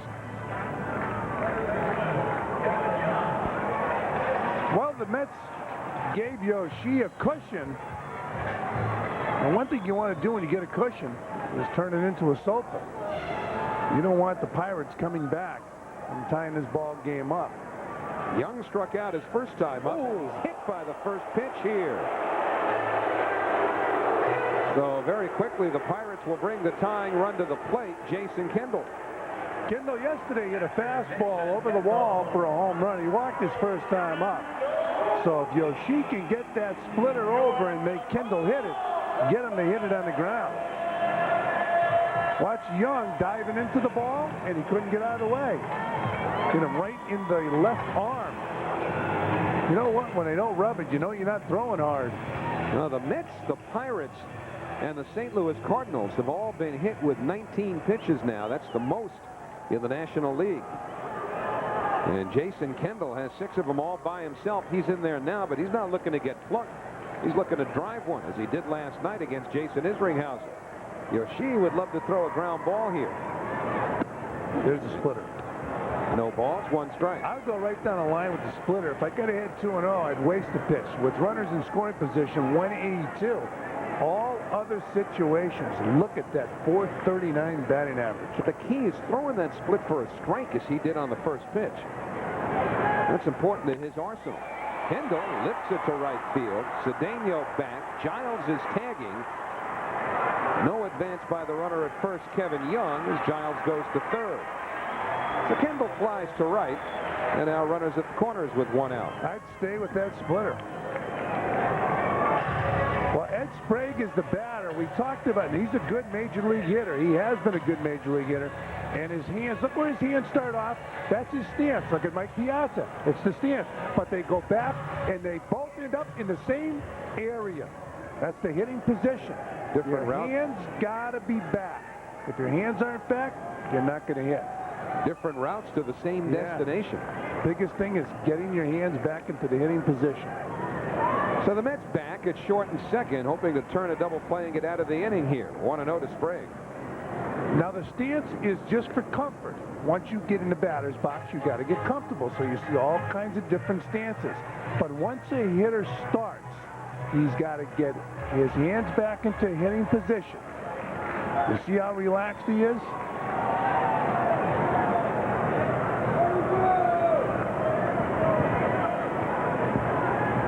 Yoshi trying to catch somebody napping, whirled to third and then to first. And our in-game box score, 2 for 2 for Al Martin. He's been hammering that baseball. Giles 1 for 2 in this game. Sprague struck out his first time up. Giles at third, Young at first. Inside, 2 balls, no strikes. Well, once again, take another look at this. Here they are. They're both relaxed in their stance. They just have different stances. They're comfortable. Now they're set. Hands go back. That's a great shot right there. Major league hitters, good ones, get their hands back in hitting position. And, of course, then the bat speed's very important. That's a strike, 2-1. It's funny, once you get the hands back in that hitting position, you take that stride. The hands don't come forward to you. That front foot hits the ground.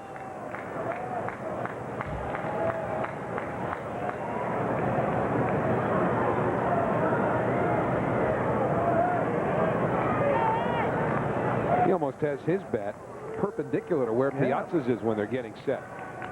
Hard hit ground ball foul just outside third. And Sprague has been a solid major league hitter. They say Stan Musial had a stance like he was looking around the corner. But stance really doesn't mean anything until the pitcher's coming at you and you're getting ready. And today, the modern phrase is dancing with the pitcher. It used to be when he gets something started, I'm getting something started. Become more eloquent, I guess, as years go on.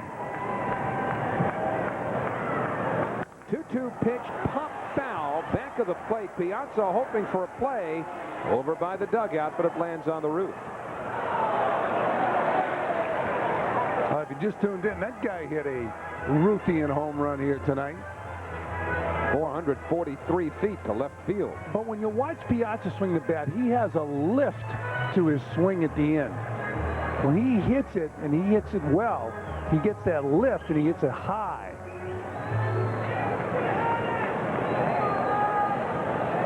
And of course, it helps that he's as strong as an ox. Giles at third, Young at first, 2-2 to Sprague.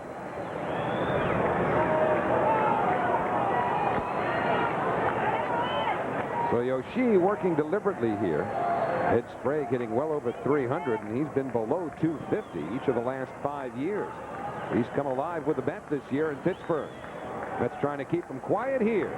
Yoshi deals 2-2. Swing and a miss. He got him. Second time that Yoshi has struck out Sprague. That's a big one. 2 men away. And now he takes another good hitter, Jose Guillen. But if he can continue to throw that splitter and throw it from the belt down.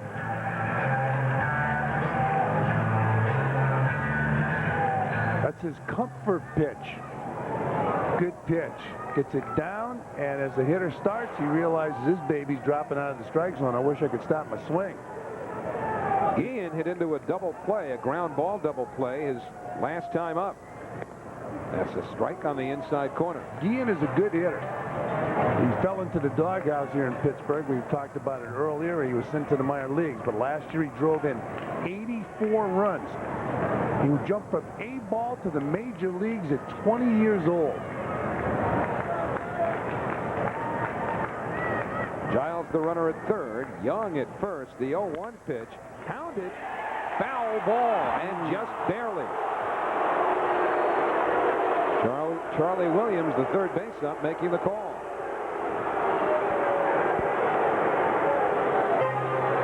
Gene Lamont has a great view of that ground ball because he's sitting in the first base dugout.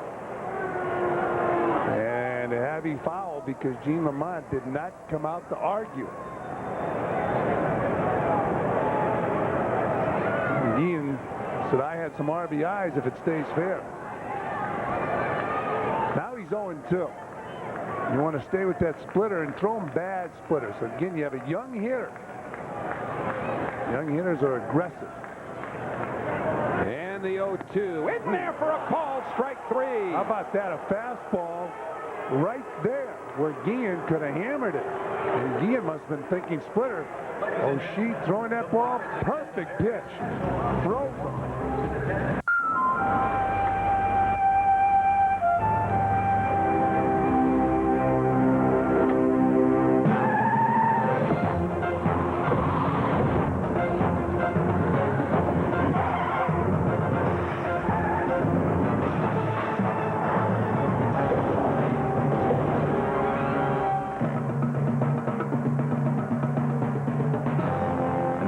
Kia Sportage. A competitive price for a competitive world.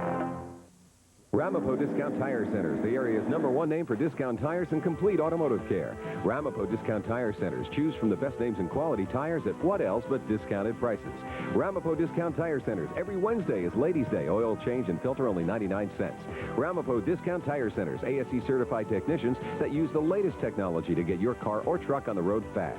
Don't just watch and listen. Make the call and save today. 1-800-NEW-TIRE or visit Ramapo Discount Tire Centers nearest you today.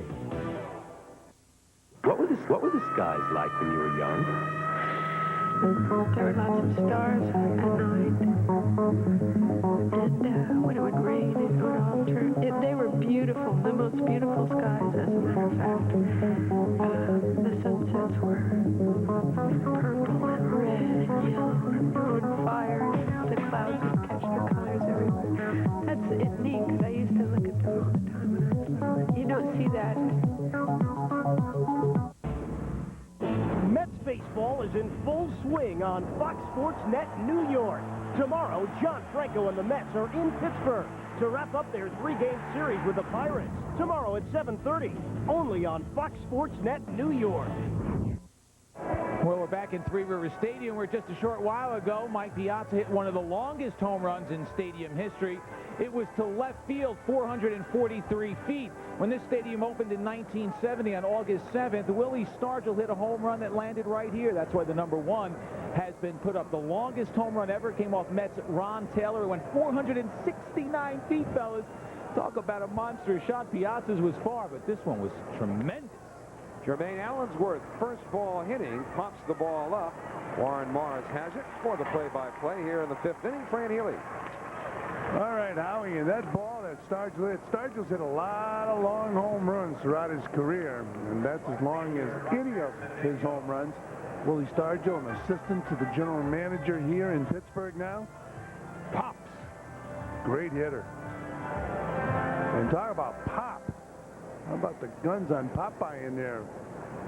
Mike Piazza, long home run his last time up. You'll see it a lot if you watch your local highlight shows.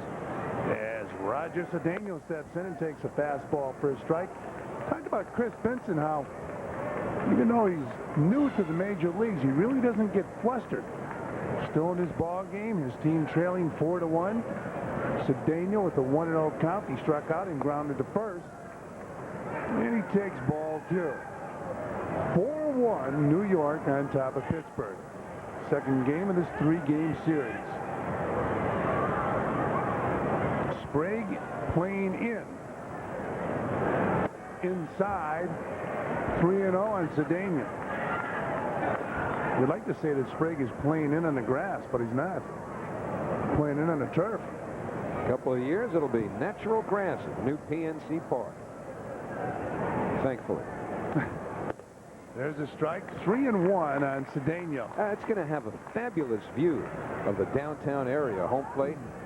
Looking out towards center field, you'll see the Roberto Clemente Bridge, plus the beautiful Pittsburgh skyline. It's going to be a great, great look. Great shot. And Cedeno draws the walk. 4 walks now issued by Chris Benson. New York Mets baseball is brought to you in part by Jeep, the most award-winning brand of 4x4s on earth. Three Rivers Stadium in Pittsburgh, Pennsylvania. 30 years old, and they're going to demolish it. Oh. John Olerud steps in as Cedeno's checked at first base. Forbes Field, they played in Forbes Field for 60 years. The wall over which Mazeroski hit that famous home run is still standing on the campus of, just getting back is Cedeno on the campus of the University of Pittsburgh. I think the section of Pittsburgh is called Brooklyn. Cedeno just getting back. I could just hear Edith Bunker hearing that line saying, I didn't know Ralph Kiner and Phil Mazeroski played for the Dodgers. Well, that's a push to get Phil Mazeroski selected by the Veterans Committee to the Hall of Fame next year, the year 2000. Everybody says he was the best defensive second baseman ever. Cedeno's checked again. Although I know Ralph Kiner and his colleagues, or the guys that played around that time, talked about the late Joe Gordon, who was a manager in the major leagues and great second baseman for the Yankees, who's not in the Hall of Fame. I guess he played second base for the Cleveland Indians. Cedeno with the lead off first. There he goes. Olerud takes, throw to second, not in time. Remember the throw Kindle made on Allensworth? Well, he bounces this one. That's what Cedeno does to catchers. You get over anxious, you have to rush your throw. 25 stolen bases for Roger Cedeno. He's only been caught 3 times. Cedeno leading the National League in steals. And he hasn't been an everyday player. Of course, lately he's been with Ricky Henderson on the disabled list, but a new record for stolen bases in 1 month by a New York Met.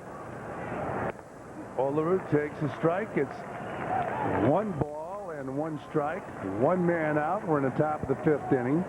Olerud is 0 for 2. He flied to right and grounded to first. And he's very capable of stealing third base, too, with 1 out especially. He likes to take 2 in a row. They're going to check him at second base. Not even close.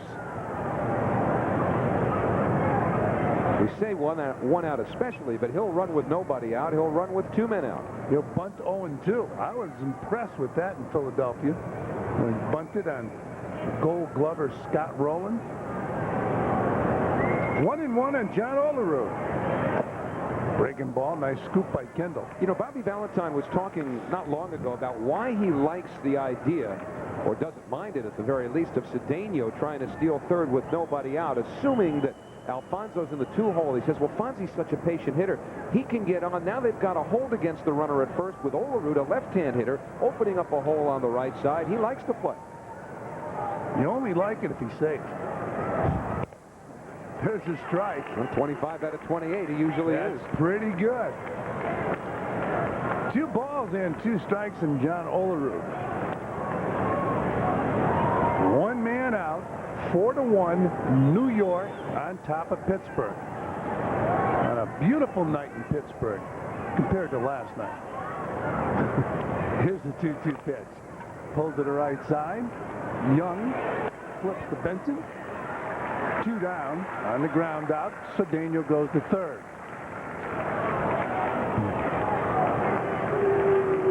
Bring to the plate Mike Piazza. Want to be thrilled? And he thrilled us his last at bat in the 4th inning.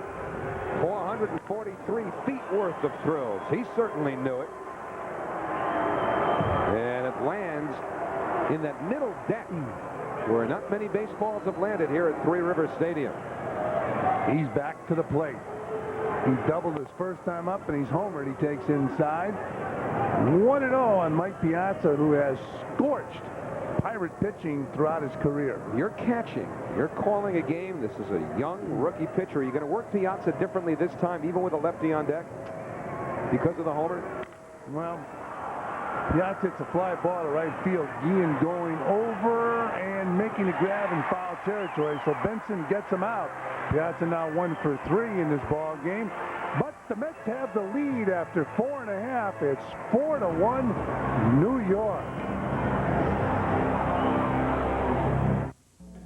In some remote mountain areas, you'll come across sandstone, limestone, or perhaps a major milestone. Introducing the all-new, totally redesigned Jeep Grand Cherokee.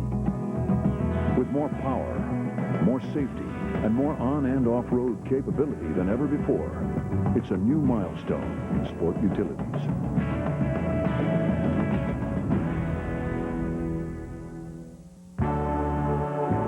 What if there was a bridge that could take you anywhere you wanted to go? From Manhattan to Paris.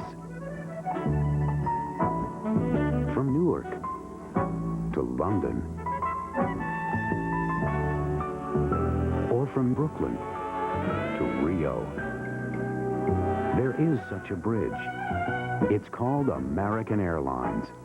And every day it connects people from the New York area to over 250 cities around the world. Stretching from coast to coast, country to country, building bridges that bring the world together for business and for pleasure. So no matter where you have to go, you'll always know how to get there. Just take the bridge. American Airlines, New York's bridge to the world. At Uniroyal, in order to make a point about our nail guard tires, we added a few to our test track. Nail guard tires, designed to seal 90% of tread punctures, instantly and permanently. Only from Uniroyal. Well, back here at Three Rivers Stadium, it's time for our Jeep game summary.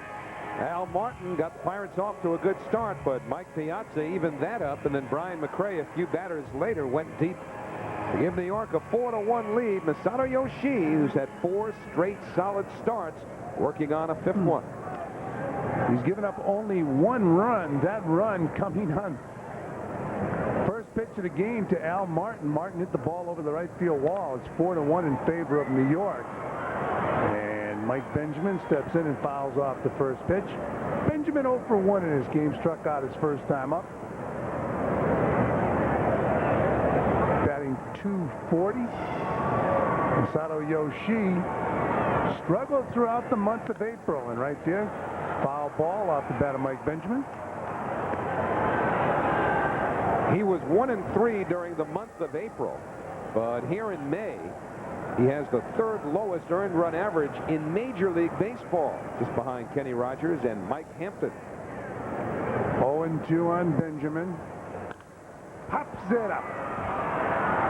Ordonez calling for it and makes the grab. 1 down. So Yoshi's throwing strikes, and you see Yoshi's stats last year in the month of May compared to this year? Well, you know, one of the theories some people had about last year and why he dropped off in the second half is because in Japan, he basically worked once a week. So he would have as many as 6 days off between starts. Here, in the United States, conventionally now, you get 4 days off and you go right back to work. So they think that might have had an effect as well during the second half of last season. Also, our camera's giving us a hint. that's less than a subliminal message. That was on our scouting report. He's basically right in the center of the rubber there, at least with his right foot. Then he turns, puts that foot into the hole, and the pitch to Chris Benson, the pitcher. Fly ball to right field. That's twice Benson's done that. Of course, this time Cedeno was about 2 steps deeper than he was last time when Chris Benson hit a fly ball to right field that Cedeno had to go a long ways for. Cedeno thought there were 2 outs. That's why he's got that smile on his face. Those players are getting on him right now. They say one of the reasons they feel that a Cedeno has adjusted very well to playing here with the Mets is when he makes a mistake, and he hasn't made many, nobody gets on him about the mistake. They tell him to forget it. Batter now, Al Martin. First pitch, hits it again. Fly ball left field, Allenson. Drifting back and making the grab for out number 3. So the Pirates go quietly here in the 5th inning. 3 up, 3 down. We played 5. 3 outs. Roger, you can come in. It's 4-1 Mets. Terrific wedding, you son of a gun. Thanks. It's just so great to see you. I couldn't wait to get here. Whoa. I'm so choked up. I don't know what to say. May your mother be blessed forever. You're making a lot of people very happy. Very happy. Wow. You're the joy sharer. You're the sharer of joy. Well, thank you. Would you like a glass of that? Bartender? I'll be right back. Dino, you're out. How could I be out? I was standing right on the base. That's not the base. That's guys, the base. No, the fire hydrant's third base. El largo es la tercera base. No, el carro es la tercera base. Oye, pero vas a ir... Going to go there, second base, manhole there. No, you didn't say that before you started. You said the fire hydrant was third base. I thought I told you. First base is the trash can. Second base is the manhole cover. Third base is the car.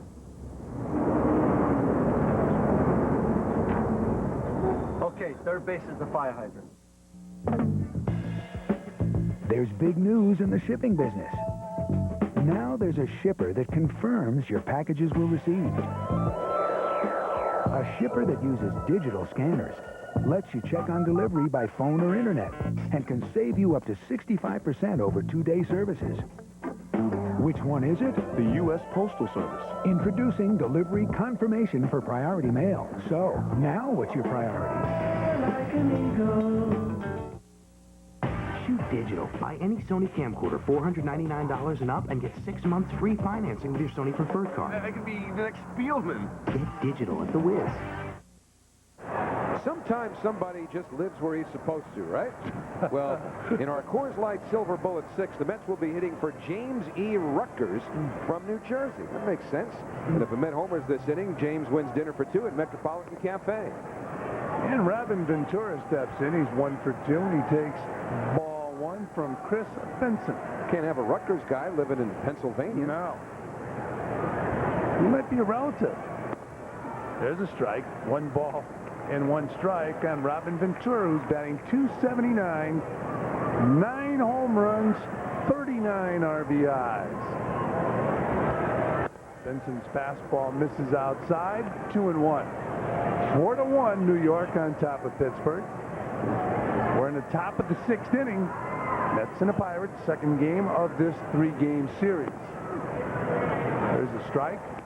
2-2 on Ventura.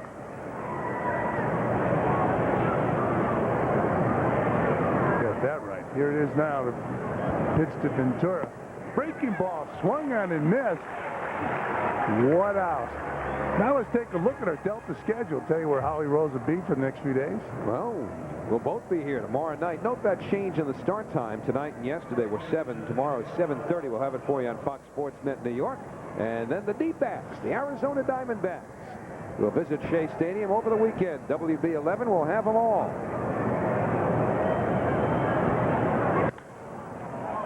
Edgardo Alfonso fouls off the first pitch. 0-1.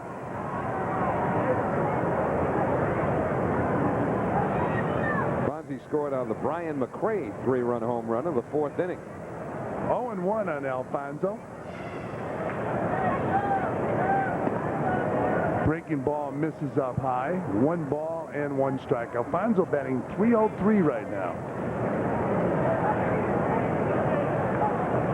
He'll be followed by Brian McRae. Swung on and missed. 1 ball and 2 strikes. There's Brian.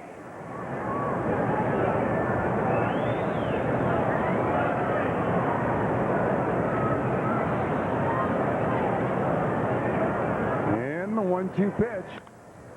Fly ball right field. Can of corn for Guillen. 2 down.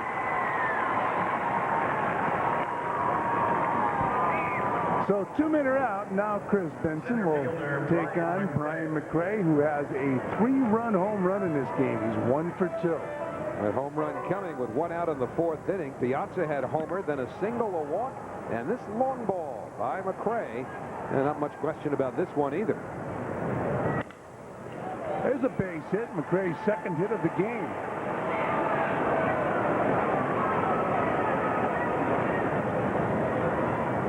So Brian McRae on first base with 2 men out here in the top of the 6th. And he'll bring to the plate Ray Ordonez.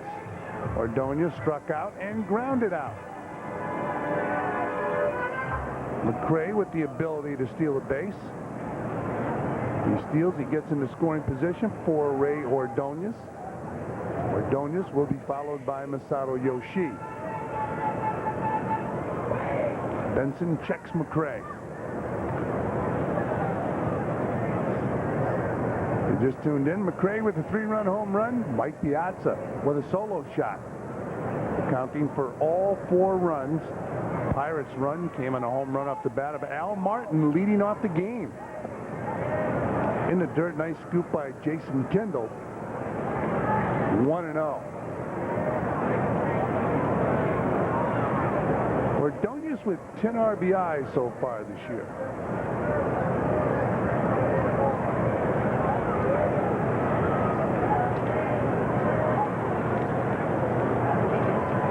And the 1-0 pitch. Bouncer. Foul. Looking for Charlie Williams to call it. Frank Pulley, the home plate umpire, called it foul. If I'm not mistaken, it's the home plate umpire's call until the ball passes the bag. So Frank Pulley has jurisdiction over plays like that as long as the ball doesn't skip over the bag. And fielded by one of the corner men on the infield. 1 ball and 1 strike on Ray Ordonez.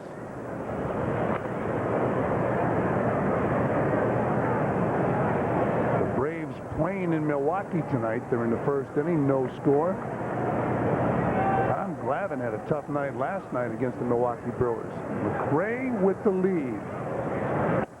Ordonez takes inside. 2-1. Well, those Braves are looking more vulnerable every day with their pitching, aren't they? If you watched the highlights last night and you watched the catcher for the Braves sitting right behind the heart of the plate, you know how Tom Glavine likes those catchers to sit outside and try to steal that pitch. Could be having an effect. Swung on and missed. 2 balls and 2 strikes. And you know, if you're an umpire and you got orders from the league office to keep the catcher in the catching box, they are really focused on the Braves, because Tom Glavine and Greg Maddux made their living off the plate. And all you have to do is talk to the hitters in the National League. They were complaining about it last year. 2-2 pitch.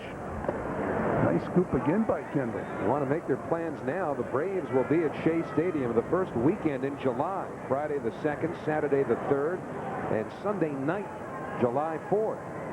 Mets and the Atlanta Braves at Shea. The Mets hoping that'll continue to be a race for first place in the National League East. And a 3-2 pitch to Ordonez. Hit hard, base hit in the right field. McCray going to third. He with that great arm throwing to, he tried to throw to second base. He ended up throwing the ball to Kevin Young at first base.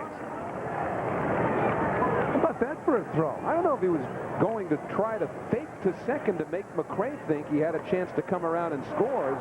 Something of a subtle decoy on Brian McCray. McCray running from first base as this ball is shot towards the right field corner. Remember, though, Guillen's got an outstanding arm. Looked like he bluffed to second. Well, I think he changed his mind. Well, you want to hurt your arm, change your mind when you're going to throw a ball hard. Yoshi bounces the ball to the pitcher, Benson. He goes to first, and that'll do it for the Mets. And here in the top of the 6th, they fail to score. We've played 5½, and it's 4-1 New York. It's the Jeep Spring event, and great deals on your favorite Jeep vehicles are showing up wherever you look. Like a zero-down, $269 a month Cherokee Sport lease with $764 due at signing. And get all this at no extra charge. Or get a no-charge automatic on Jeep Wrangler. The landscape will never be the same during the Jeep Spring event, the event that's getting everyone to sit up and take notice. Check out this $269 lease at your Jeep dealer today. New Yorkers love choices. There are 300,000 places to work, 2 million places to live, and 12,000 taxis to get you between them. And nobody offers New Yorkers more choices than Delta Airlines, like the most reliable shuttle and the most choices to Florida. But when it comes to flying, New Yorkers feel that there's really only one choice. Delta Airlines. A trip to SeaWorld is a whole new adventure. So why try to capture it with the same old film? Use Fujifilm with Fujicolor technology and leave the ordinary pictures to somebody else. Hi, I'm Mike Piazza, and this season I'll be taking it to the field to help make baseball better for neighborhood kids. I've joined an all-star team of supporters, including Bell Atlantic, Keyspan Energy, Wall Bombs, Pepsi, and the Mets. Together, we're going to give free Mets tickets to over 100,000 kids that play baseball. We'll rebuild fields in the community, and we'll provide youth baseball teams with free Pepsi each game of their season. So take it to the field, because there's never been a better time to play youth baseball. New York Mets baseball is brought to you in part by Omnipoint, the exclusive wireless carrier of the New York Mets. And by Brewery Fresh Budweiser, official beer of Major League Baseball. This Bud's for you. Here we go to the bottom of the 6th inning. And I don't believe he's going to lead it off, but he's got a nice swing. Who knows, maybe about 7 years from now, he'll be playing with the Buccos. It's a close-up. He's got his glove.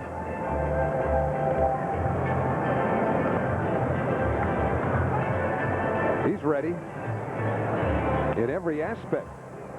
I mean, he's got it all figured out. He's going to be a player. That's why he's got the gum going, and that's why he's got the glove with him.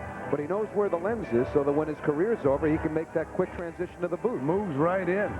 This kid came to the park with a plan. He's got that gum right out of the clubhouse.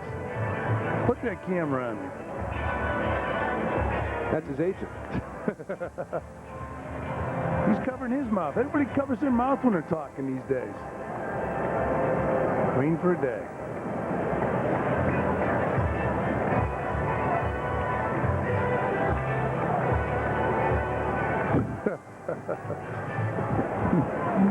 Should we tell him? Go ahead. Should we give up John Yes. Moore? John Moore, no doubt noting exactly where that monkey is, and perhaps where it was a half hour ago, said, well, she got the monkey off her back.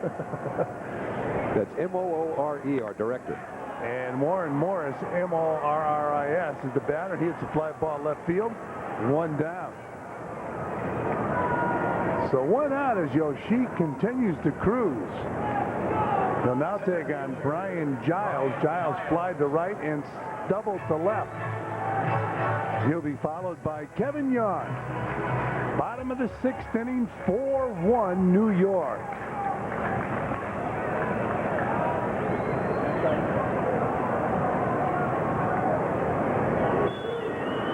And the first pitch is inside, ball 1.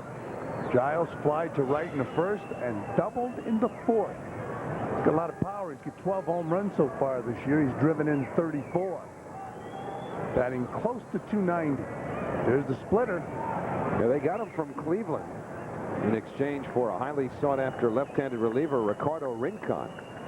He was playing on the corners in the outfield. They tried Brant Brown in center field. That didn't work, so now Giles is playing center.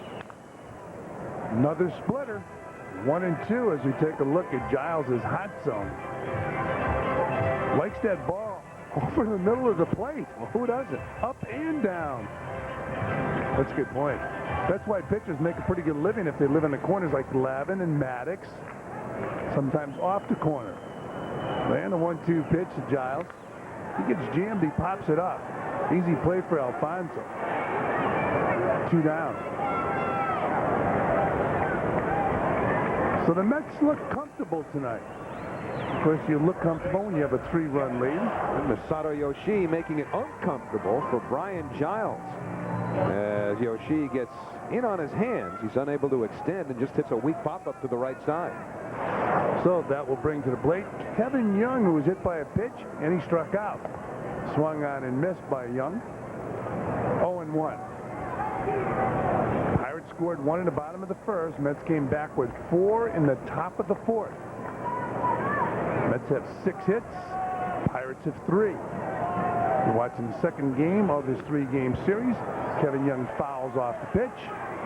0-2. Final game is tomorrow night. First pitch, 7:30. Matt Lachlan with the pregame show, 7 o'clock. Laurel Hershiser against the former Met, Pete Shurek. His power's down. Got nothing to do with the storms here in Pittsburgh either. Has more to do with the breaking ball. He fouls it back.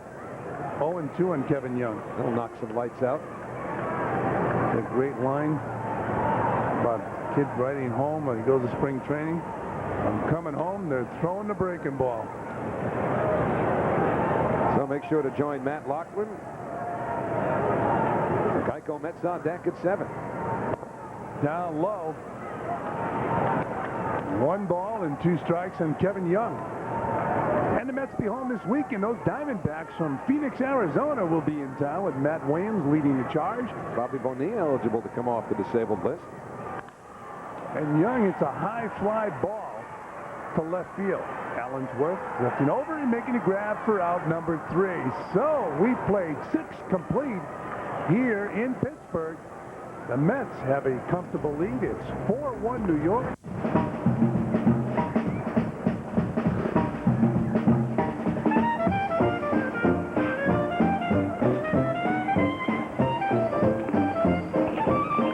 The sun is shining at Meltzer Sporting Goods. That means fishing, baseball, softball, and all the accessories. Meltzer's is the place you trust. That's why once you shop Meltzer, you'll go nowhere else, sir. Meltzer Sporting Goods. Don't let anyone tell you. You should have went to Meltzer's. Connors Chevrolet, we're a great deal and a great deal more. Connor Chevrolet, in business since 1919, knows what keeps you coming back. Our great deals on Tahoes and Blazers and our sporty new Malibus and Corvettes. When you want complete customer satisfaction, think Connor Chevrolet, right off Route 46, West Caldwell. Connors Chevrolet, we're a great deal and a great deal more.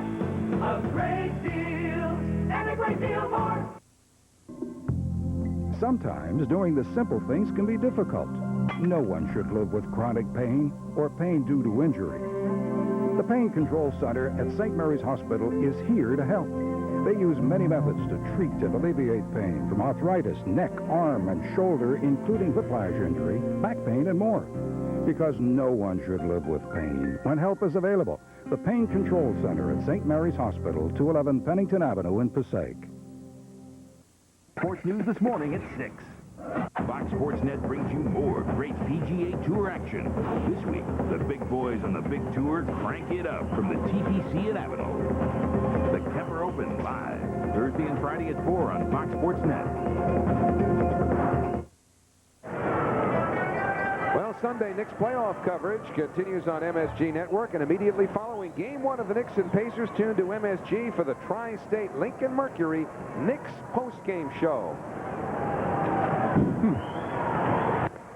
Well, we go to the 7th inning. Jermaine Allensworth takes ball 1 from Chris Benson. Mets did their damage against Benson with 2 big swings in the 4th inning. 1 from Piazza, a solo shot. 1 from McRae, a 3-run home run. Pirates getting their run on a home run by Al Martin, who led off in the bottom of the 1st inning for Pittsburgh. So 1-1 on Allensworth, to be followed by Cedeno and Olerud. Mets with 6 hits, the Pirates 3. And Benson deals. Catches the inside corner, 1-2. Got a nice tight little slider Benson does. Overhand curve, which we haven't seen too much of. And a lively fastball. That's fouled back. Well, take a look at the New York Life in-game box.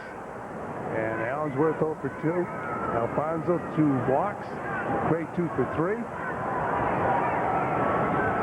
How about Piazza's home run? 443 feet worth of big fly. And the 1-2 rolled to the shortstop Benjamin. Allensworth retired, 1 away. So that'll bring up Cedeno.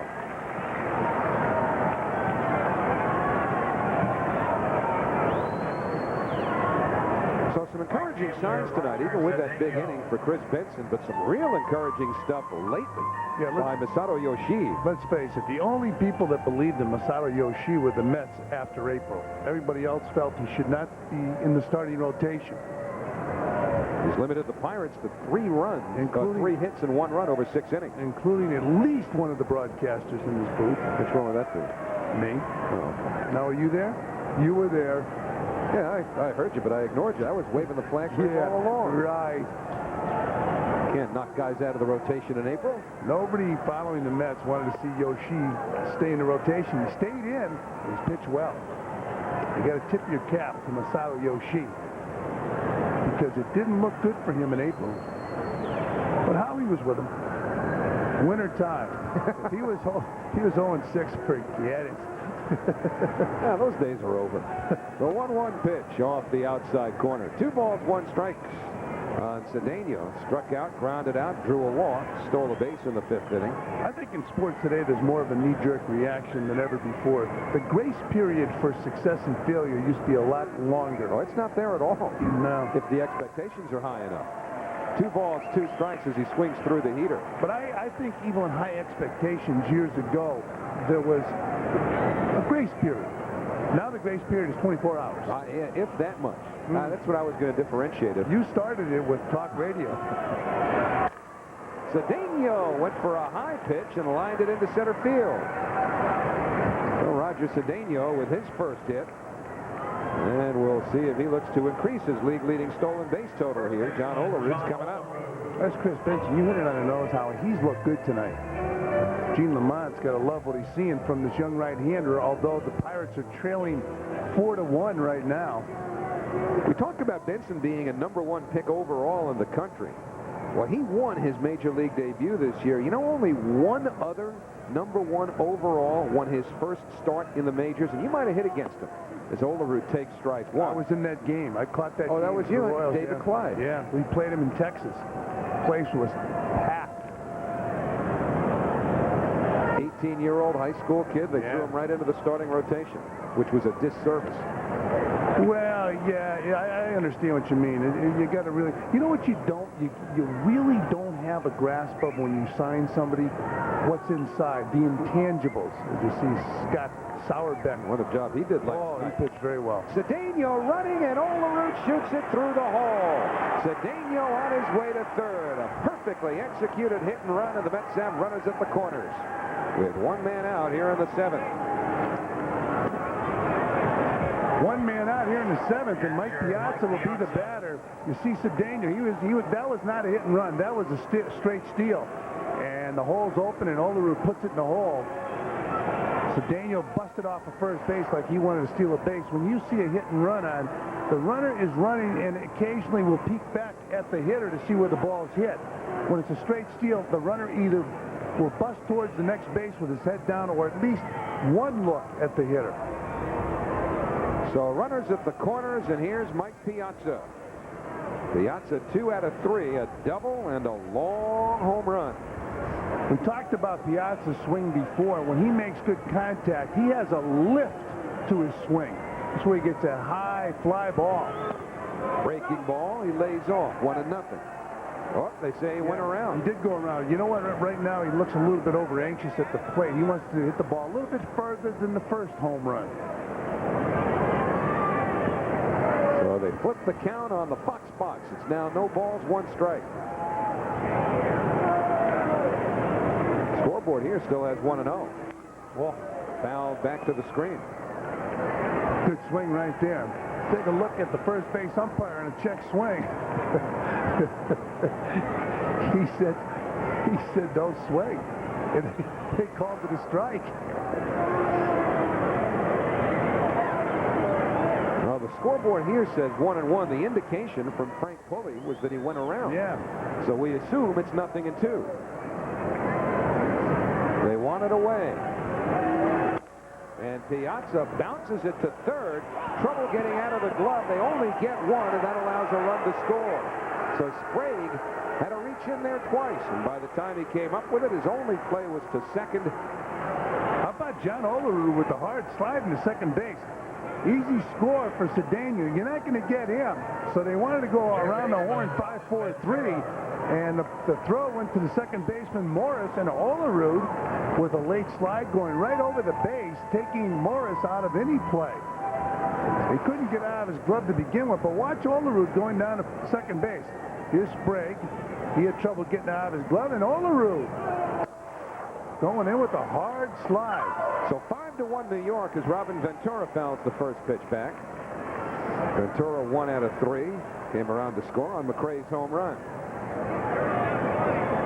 Oh, John Olerud 1 out of 4. And then base hit, by the way, here in the 7th inning.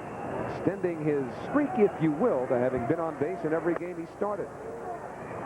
John Olerud was concerned about his travels yesterday because he got here so late. He's concerned that he won't be able to travel on the day of a game and might cause everybody else to have that restriction put on them. Low, 2 balls and 1 strike to Ventura. Including announcers, producers, directors, vendors, ushers, ticket takers.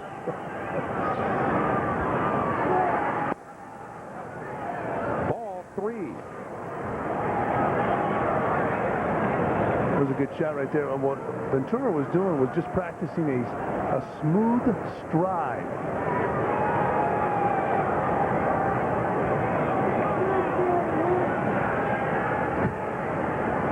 And the 3-1 pitch.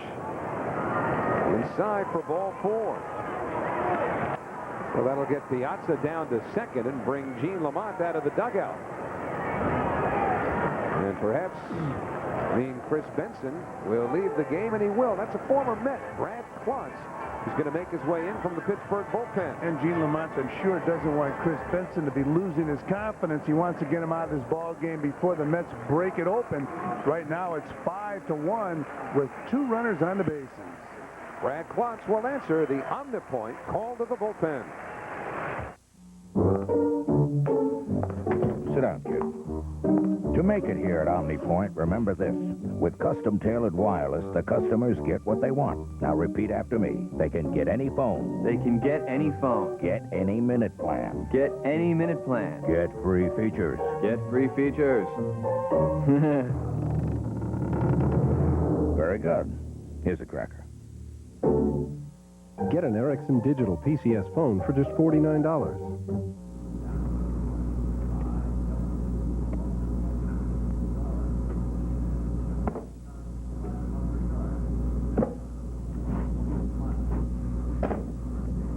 So, what are you going to do tonight?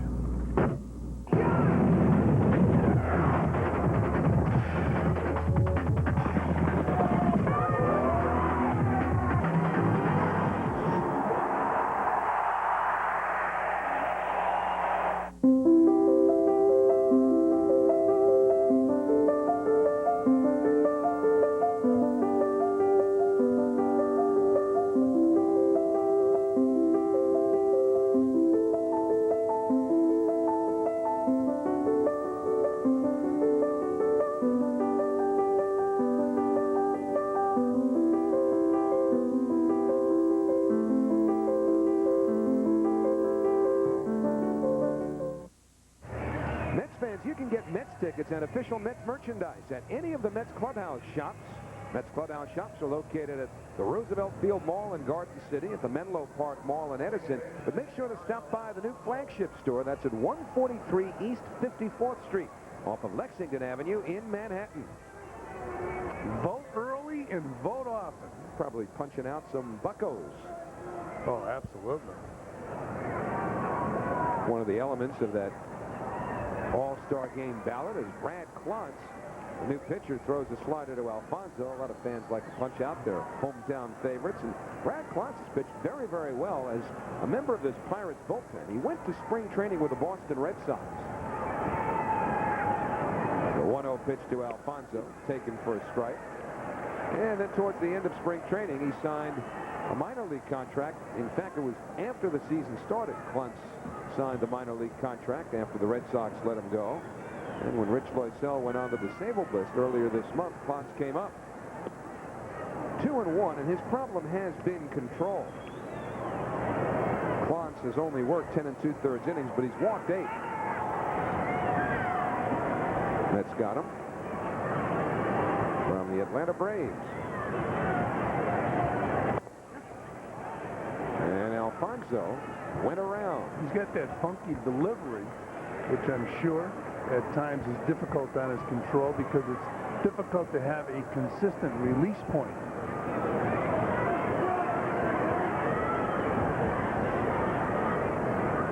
And the 2-2 from Klantz, slider away. And now the count full, which means the runners will be in motion. Piazza at second, Ventura at first, and McRae hoping for a chance.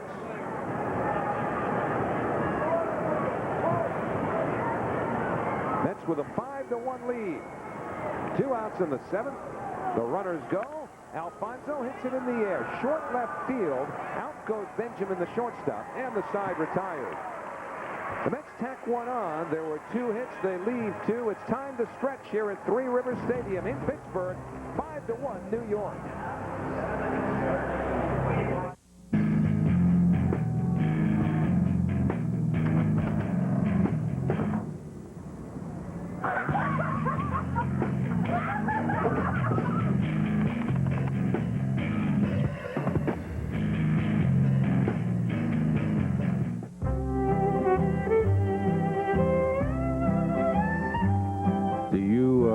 Yahoo?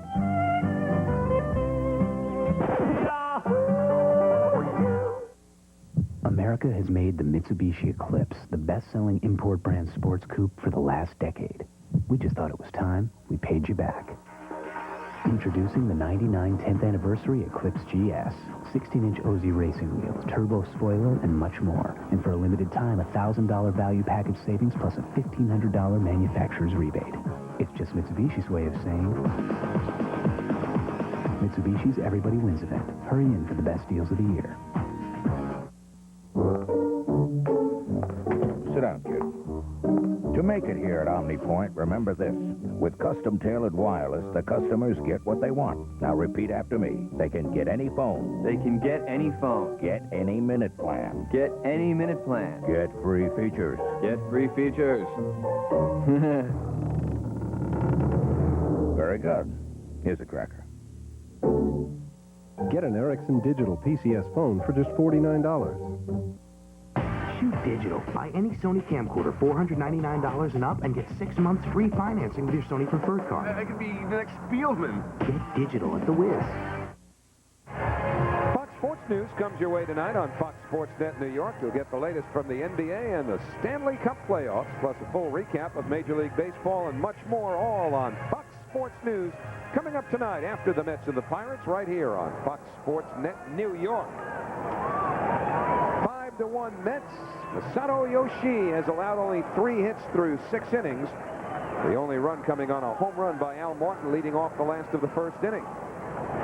Yoshii, to this point, has walked only 1, and he has struck out 6. He's retired the last 9 in a row. And the rain starting to fall here at Three Rivers Stadium. Kendall takes ball 1.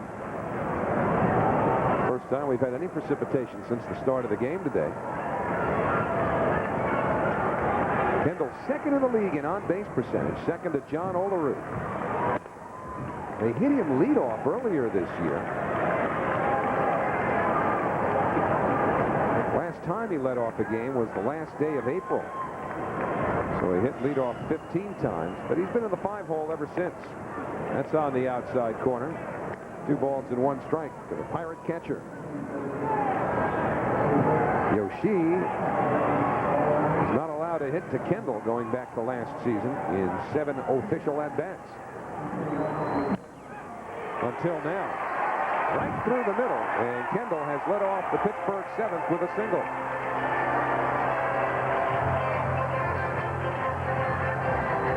So the Pirates get the leadoff man on. That'll bring up Ed Sprague, who has struck out twice.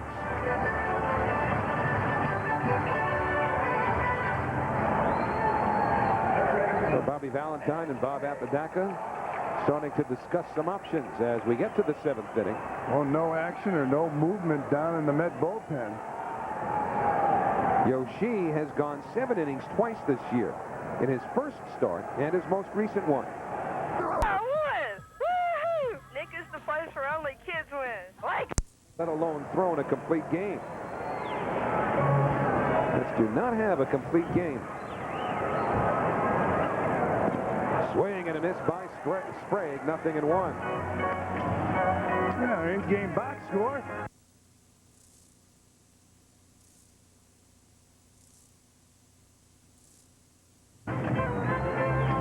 balls, 1 for 3. Nobody throwing yet, just a little milling around out in the bullpen. Randy Neiman just put the phone down, so Dennis Cook peels off the jacket. 0-2 to Sprague.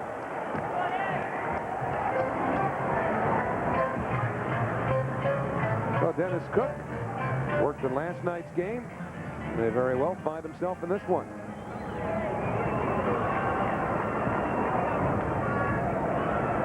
Well, Sprague struck out against that split finger, so Yoshi, with a good memory, throws it. It's downstairs, 1-2. He has struck out Sprague twice. Each time swinging. Bob Apodaca has to be thrilled with a renaissance of Masato Yoshii.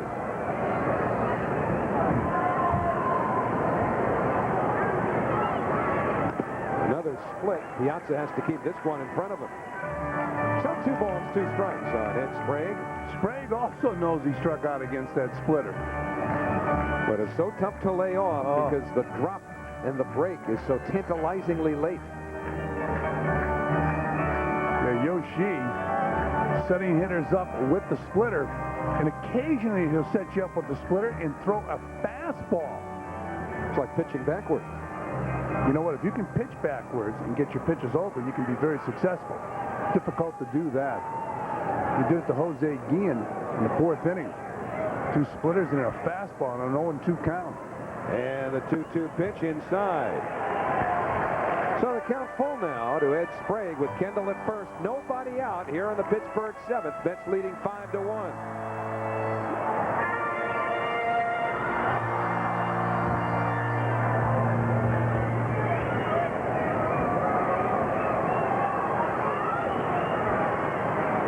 And the payoff pitch, the runner goes, the pitch taken, ball 4. And the Pirates have the first 2 aboard here in the 7th. We've seen Bobby Valentine, when it gets to this time in the ball game, he'll go to the bullpen quicker than earlier in the game.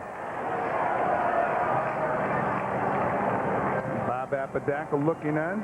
He'll be sending Oral Hershiser to the mound tomorrow night against Pete Shorrock as Dennis Cook continues to throw in the Mets bullpen.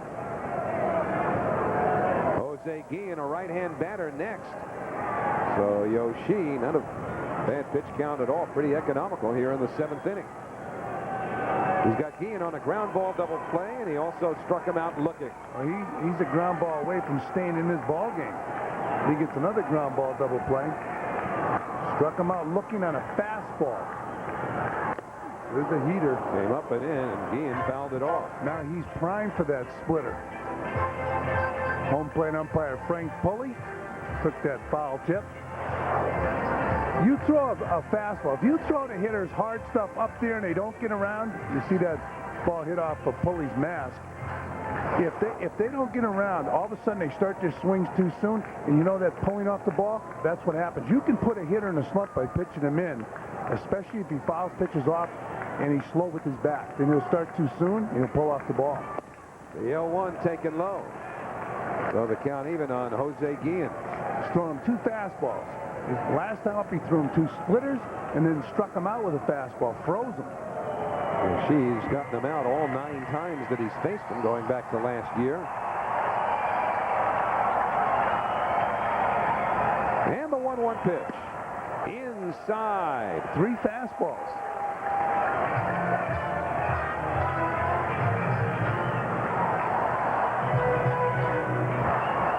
Yoshi's good, Frank. He's getting some pretty good velocity in that ball. That would be his 4-seamer. If he's going to stay upstairs, it's the 4-seamer because it's quicker and doesn't have as much ball movement as the 2-seamer. Well, they got Guillen to foul one off. The first pitch of this count. Now he's behind, though, 2-1 with runners at first and second. Nobody out. And a bouncing ball. Ordonez, Alfonso, Omaruda, double play.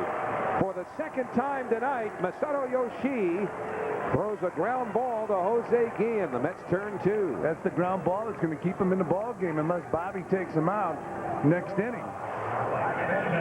He hasn't thrown that many pitches, but right here, he throws the splitter after throwing some fastballs, and The ball was, he hit on top of the ball. So you saw Guillen hit on top of the ball, hit into a 6-4-3 double play. Almost looked like he pulled off a pitch that was very hittable. Now it's Mike Benjamin. Throws him a split. Now, I got Benjamin the last time on one of those up and in two-seam fastballs that he fisted to the shortstop to end an inning. Now, are they telling Cook to sit down, or they want to see if he's ready? Well, they know he's ready. Yoshi scheduled to hit third for the Mets in the 8th inning. The 1-0 to Benjamin in the air center field, and McRae unable to come up with it. And so Mike Benjamin with an RBI single has cut the Met lead to 5-2. McRae just wanted to make sure to keep it in front of him. Well, I think Brian McRae misjudged that line drive. Looked to me from up here that he had a shot at catching that ball. He started in, he didn't bust it.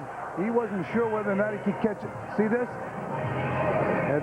Indecision. Yeah, not busting it, and I thought he had a shot at catching that line drive. I know that's the toughest ball for an outfielder. You can see that Yoshi, who's not very demonstrative, shaking his head. But Brian McRae right there, look, you know, they say that the most difficult ball for an outfielder is a line drive. I thought that ball had enough hang time, although it was a line drive, to be caught. So now Turner Ward, a pinch hitter, who is also a switch hitter, will bat for Brad Klotz. And Bob Apodaca is going to go to the bullpen and bring Dennis Cook into the ballgame. So Yoshi done after another solid performance. He'll leave after 6 2/3 to this point, having allowed 2 runs on 5 hits. He's responsible for the runner at first base, Mike Benjamin. But Masato Yoshi has made it 5 straight real strong starts. Pirates still batting, 2 outs of the 7th. It's 5-2 Mets. Could I get a bologna with American on white? Get out. Next. Turkey and Swiss on rye. With Finlandia Swiss.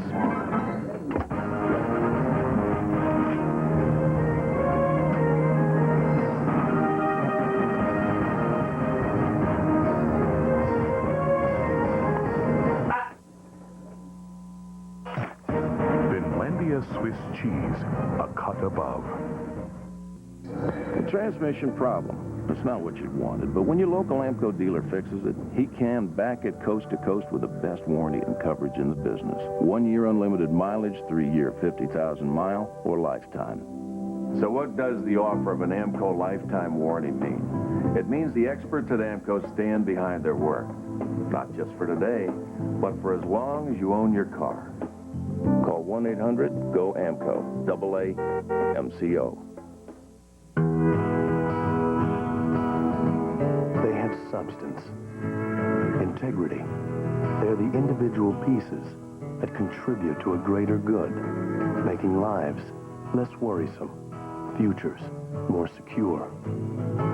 They are the agents of New York life. Their humanity is the stone with which this company was built. They are why New York Life is the company you keep. Masato Yoshi leaves after 6 2/3 innings. Mike Benjamin's single making it a 5-2 Met lead, and so Dennis Cook, who pitched an inning for the Mets last night, will pick up Yoshi here in the 7th inning. Cook pitching a scoreless inning. Not walked the batter, did not give up a hit, did not strike anyone out. He's ready. And Turner Ward, the pinch hitter, who's been a real productive hitter against the Mets over the course of his career. Turner Ward, a .343 lifetime average against the Mets. But he has really struggled this year. Ward, 1 for his last 11. His batting average, just .186. So Yoshi hoping that Cook can take care of him and keep the Mets lead fairly comfortable. You can see Yoshi's body language tells you he wanted to stay in this game. A pitcher will not say it. I'm sure, though, inside he feels Brian McRae should have caught the ball in center field. Tough to second guess on a line drive.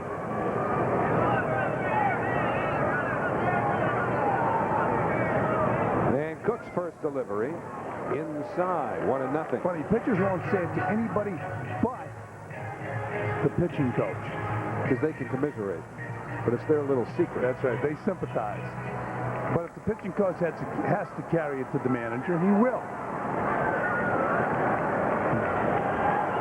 1 ball, no strikes, 2 outs.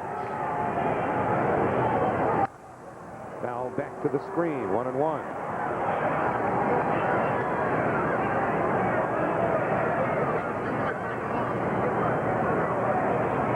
The bullpen was dominating the National League, and lately they've been struggling.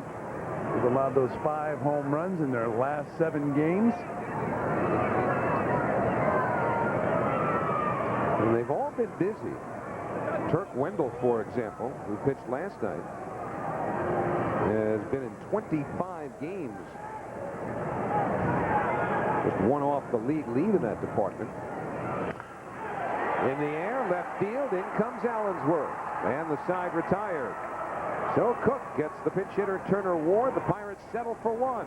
We'll go to the 8th here at Three Rivers, 5-2 Mets. Our values are our blueprint. Integrity, our foundation. Every decision we make, every action we take is anchored in our commitment to always be there for our customers. Integrity is the foundation and the ink with which every policy is written. It's why New York Life is the company you keep. Our Spirituality Center recently got our first computer. When we went online to Beyond.com, we found software we didn't even know existed. Lewis discovered gourmet cooking software. Can we try something besides brown rice for once?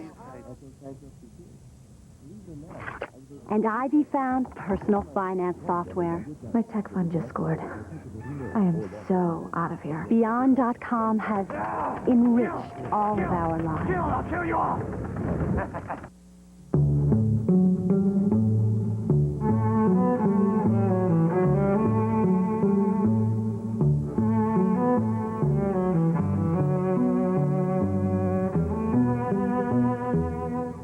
People will naturally put themselves out for others.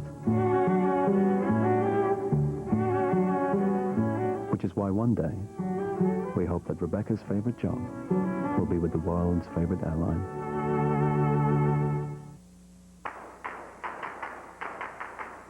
As a business traveler, join National's Emerald Club and you can bypass the counter, choose your own car, and get on the road fast.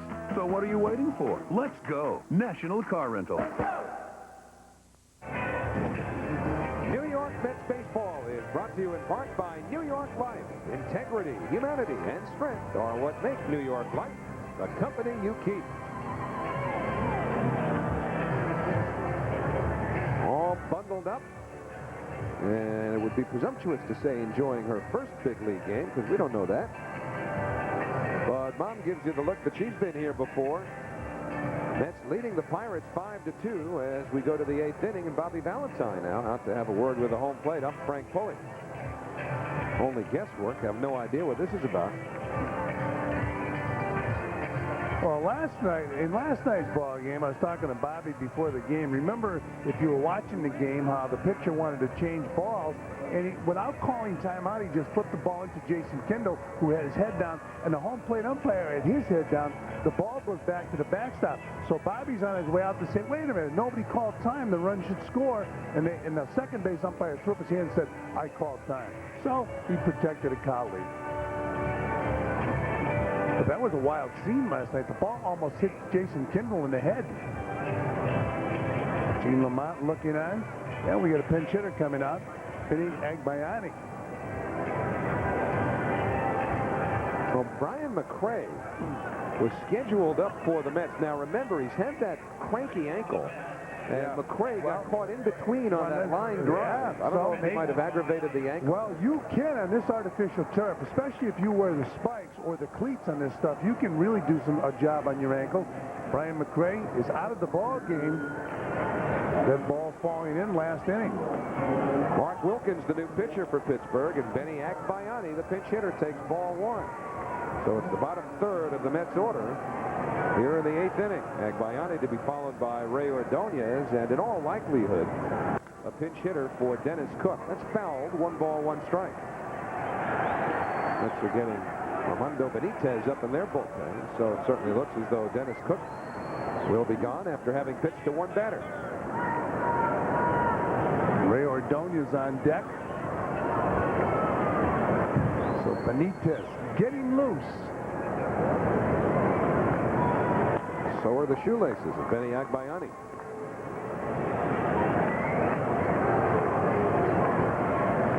Benny's bruised kneecap feeling a lot better after that collision with the barrier at Shea Stadium over the weekend. Lays off the breaking ball. It's 2-1. The Mets are going to run out of braces. And Bobby Bonilla's got a smaller one now. He calls it a sleeve. Line drive, base hit, and Benny's back. This one heading towards the corner. Guillen with that gun. Agbayani's going to try him, and Agbayani is in there with a double.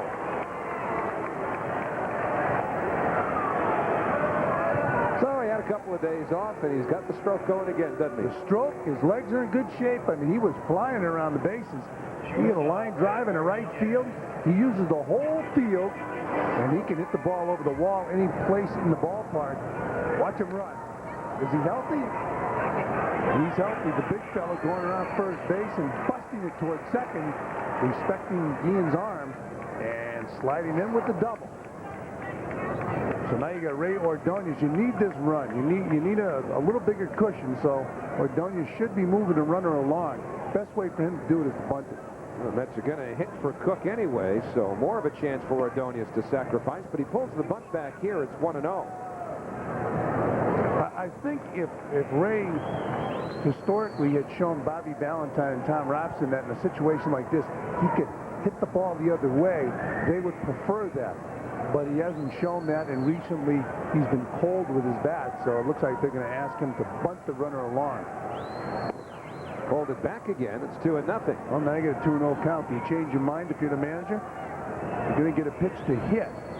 Well, you have a 3-run lead here. What does it do for a hitter's confidence, in this case Ordonez, to show him enough faith to say, you know what, take a shot at the right side now? Bobby Valentine has proven he will do that with players, but right now I think they need that run on second base. They need to bring that run home, give you a 4-run cushion. The count's 2-0. Wilkins checks. Ordonez drops the bunt down. Excellent bunt. And Wilkins throws it out. You know, you used a word there, Howie. It was an excellent bunt by Ordonez. Right now, he's not swinging an excellent bat. So it's better to have him execute the excellent bunt and stay away from swinging the bat in a situation like that. And plus, it's a pressure situation. If you want to build up his confidence, this is not the time to do it. The only thing this could do with a bat like this is hurt his confidence after last night. But here he bunts the ball, and as you mentioned, an excellent bunt, getting the runner over, and they got Ordonez at first base. So Matt Franco has a shot at driving him in. The infield is in as Franco takes strike 1 from Wilkins.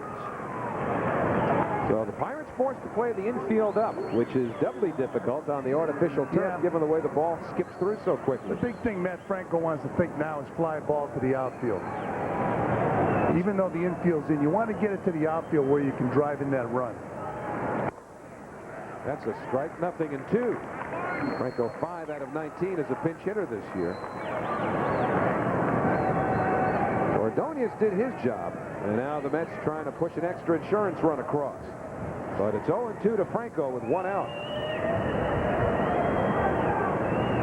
Wilkins delivers, and the pitch popped outside third, spraying over by the railing, and it's a few rows back. I'm sure with 2 strikes, Matt Franco's not thinking fly ball. He's thinking of contact. Up to 2 strikes, you can try and do something with the ball. For example, up at 2 strikes, try to hit a fly ball to the outfield. But right now, Franco is trying to hit the ball hard and keep it in fair territory. As you mentioned, the infield man is certainly a plus for Franco. And the 0-2 pitch fouled to the screen.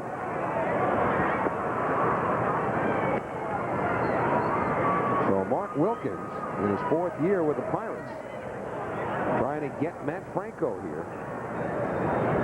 Wilkins got into last night's game, just pitched the third of an inning, gave up a hit, also picked up a strikeout. He'll deal 0-2 to Franco, way outside.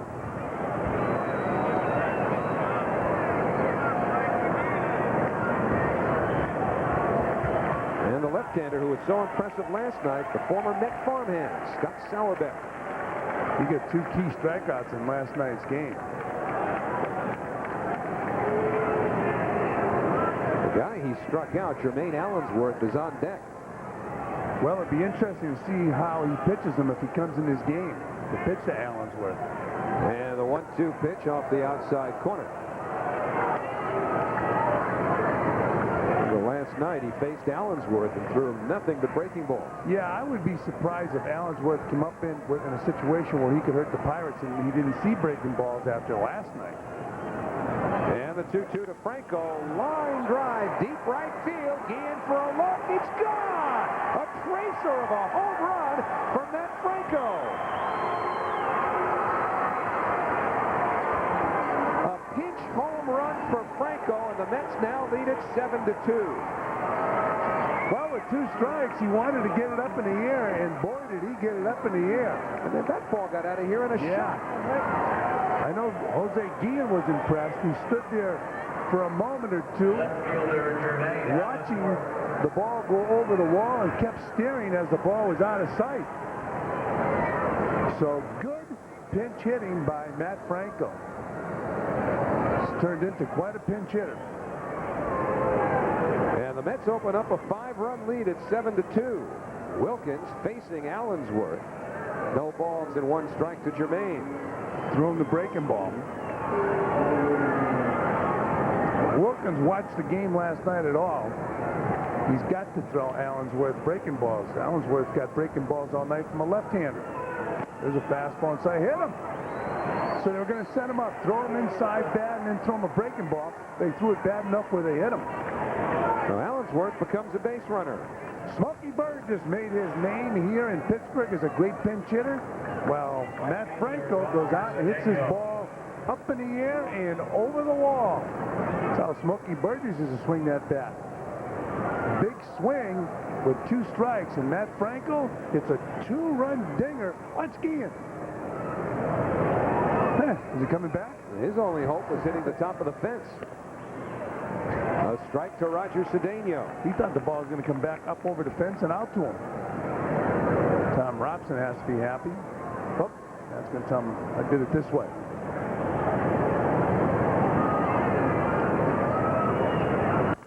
Cedeno slashes 1 foul. And the count 0-2.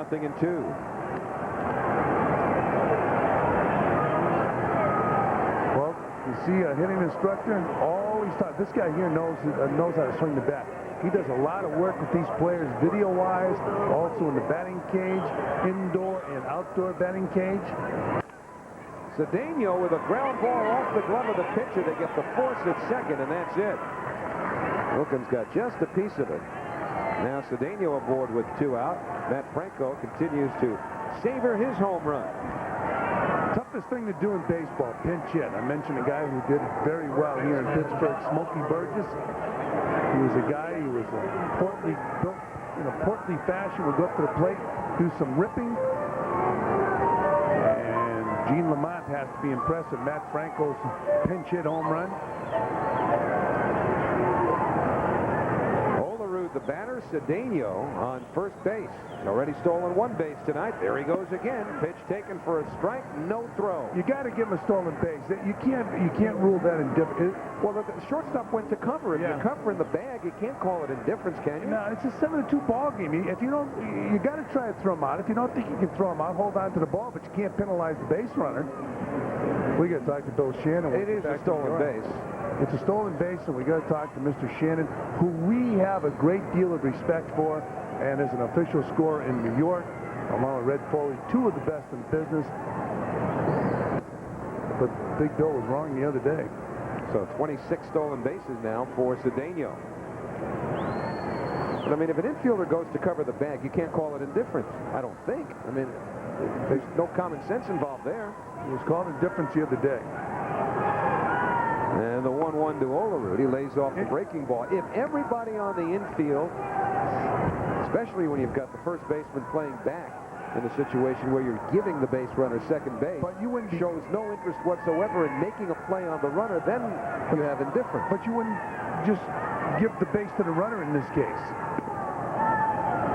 There's no way. I mean, you would try to throw Cedeno out. If you don't, I mean, you can't penalize Cedeno.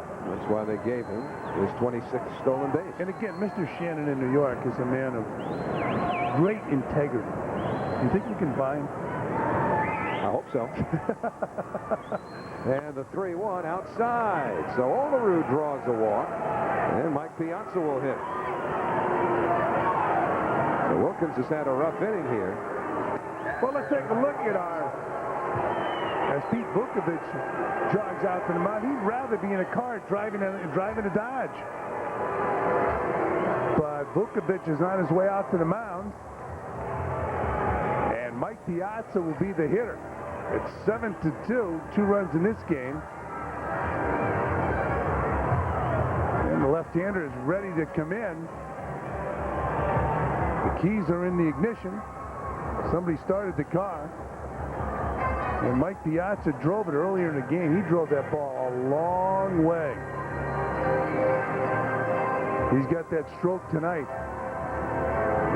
And Mike Piazza loves to drive a Dodge. In fact, he likes to drive a ball. That's where he hit it, way up in those seats.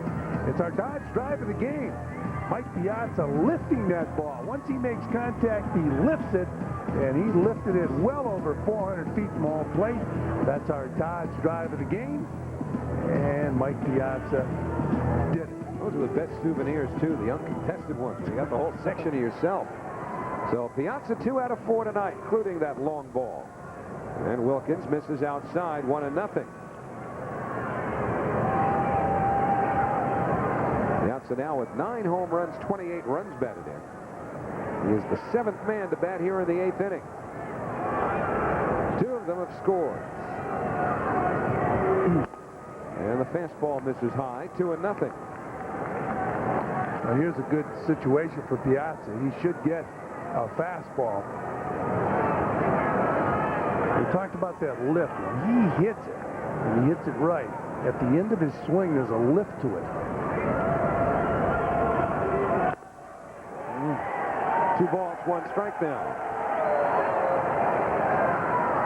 For a home run hitter, he does have a compact swing. Just awfully powerful. That's how you hit 333 the first 6 years in the big leagues. So that's an amazing stat, the 333. Smile. Line drive, left field. Over towards the line comes Martin. He's got to play it on a hop around third. And coming home is Cedeno. Olerud stops at second. Piazza with a single. He's now got a single, a double, and a homer. And the Met lead is 8-2. 2 RBIs in this game for Mike Piazza. And he's looking up at the screen. He's looking at the video board with the ball dropping in. So Piazza has 3 RBIs in this game. So Scott Sauerbeck, the former Met, will come on to face Robin Ventura as Piazza delivers another run. Mets still batting here in the 8th inning. Say cheese. Shoot digital. It's up in the air. It's flying out of the field. It's incredible. Get a Sony Digital 8 camcorder 20 times zoom, 360 times digital zoom with active matrix LCD screen for just $999. How about a Sony 8mm with night shot capability, a digital steal at $499? This thing is so cool I can make full-length motion pictures. I could be the next Spielman. Get free financing for 6 months with your Sony Preferred card. Get digital at the Wiz. Don't you worry, little guys. I'll find you a happy home. Hey, Bearman, before you take this frost brewed Coors Light, one of my little babies, I'll have to ask you a few questions. Huh? How often do you clean your home? Wanted a beer. Of course you do. Do you have a good job? I'm a surgeon, brain surgeon. I won't be happy till all these beers have a good home. Bearman, there's a roof over your head. Oh, skylight. Hey, sports fans, the Coors Light Silver Bullet 6th begins with New York Mets baseball on Fox Sports Net New York. You can win in the Silver Bullet 6th when a New York player hits a Coors Light Silver Bullet blast. That means if any Met hits a home run in the 6th inning, a name will be drawn and awarded dinner for two at participating Coors restaurants. To win, send a postcard with your name, address, and daytime phone number. Mets baseball on Fox Sports Net New York. A cold Coors Light and a great dinner. Coors Light. Tap the Rockies. Well, make sure to join us tomorrow as Robin Ventura and the Mets wrap up this series with the Pirates. Geico Mets on deck, starring Matt Loughlin, comes your way at 6:30. Actually, check that. Make it a 7 o'clock start for Geico Mets on deck because of the 7:30 game start tomorrow night here on Fox Sports Net New York. So Ventura to face the left-hander Sauerbeck. And a bouncer foul, 0-1. Robin with a single and 4 trips to the plate. He's also walked. He came around to score on McRae's home run in the 4th inning. Scott Sauerbeck doing a very impressive job out of the bullpen for the Pittsburgh Pirates. Picked up from the Mets in the Rule 5 draft over the winter. Showed a very effective curveball in last night's game. He's got to be throwing it here to Ventura. Yep. No balls, 2 strikes. There's a Met fan trying to chase down a ball. He was probably sitting out in left field with Piazza up. Now he ran all the way out to right field because Ventura's up.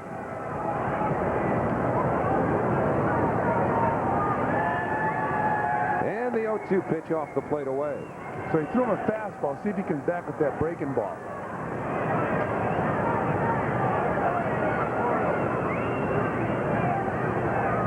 That's with 3 runs in here in the 8th inning.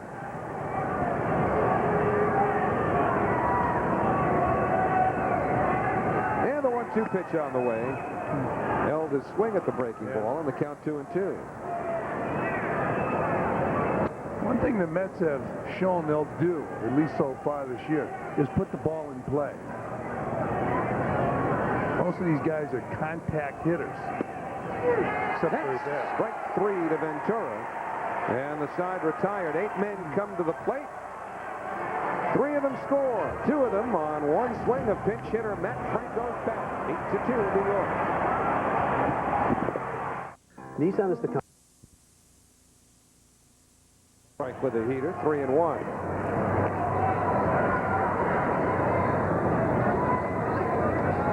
Morton a homer, a double, and a fly ball to left field in 3 trips. Ball 4. So the first batter Benitez faces with an 8-2 lead is aboard.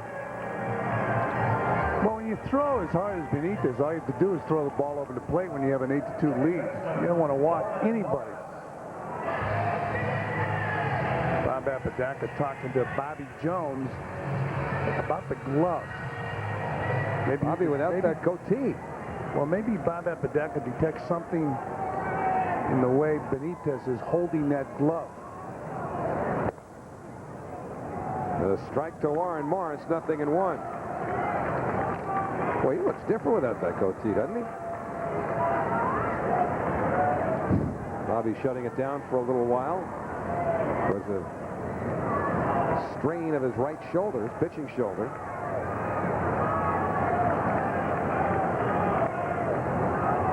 Morris has a 5-game hitting streak on the line here.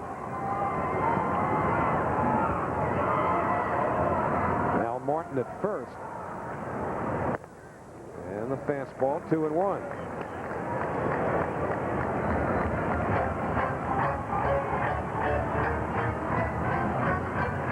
That's 8 runs, 11 hits, no errors. The Pirates 2 runs, 5 hits, no errors. 2-2 now to Morris. Pitcher of record on the long side for the Mets, Masato Yoshii. And on the hook for the Pirates, the starting pitcher, Chris Benson.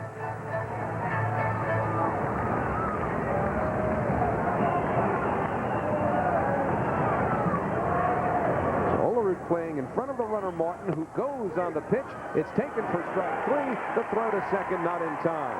So a strikeout of Morris, a stolen base for Martin. 1 gone here in the 8th inning.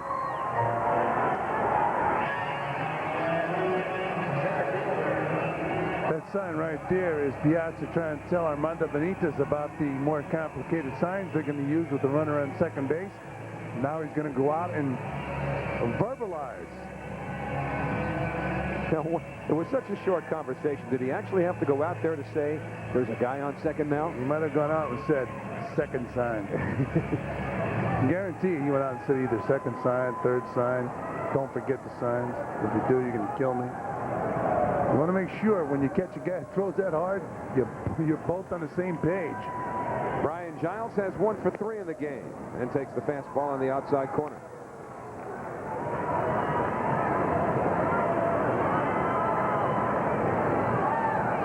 Giles, of course, saw Benitez in the American League. 1 for 4 against him. The 3 times he didn't get a hit, he struck out.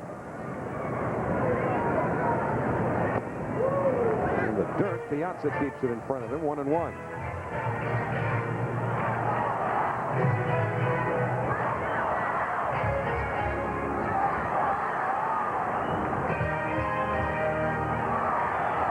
Oral Hershiser goes for the Mets tomorrow night against Pete Shorett, the former Met.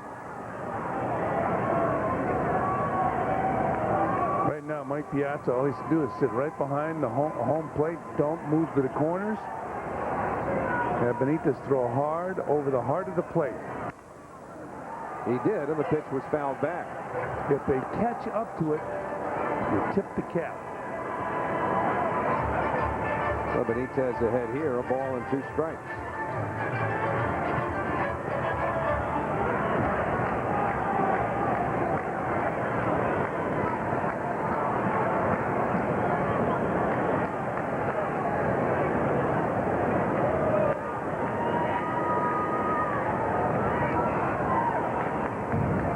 And the 1-2 pitch. In there for a call, strike 3. He hit the outside corner to freeze Giles. 2 men away, both via the strikeout. And with Kevin Young coming up, all Benitez has to do, same thing, throw strikes. Not that easy to hit that fastball. Ball's about 98 miles an hour. And Giles said, whoop. How about the strike sign by Frank Pulley? He punches him out.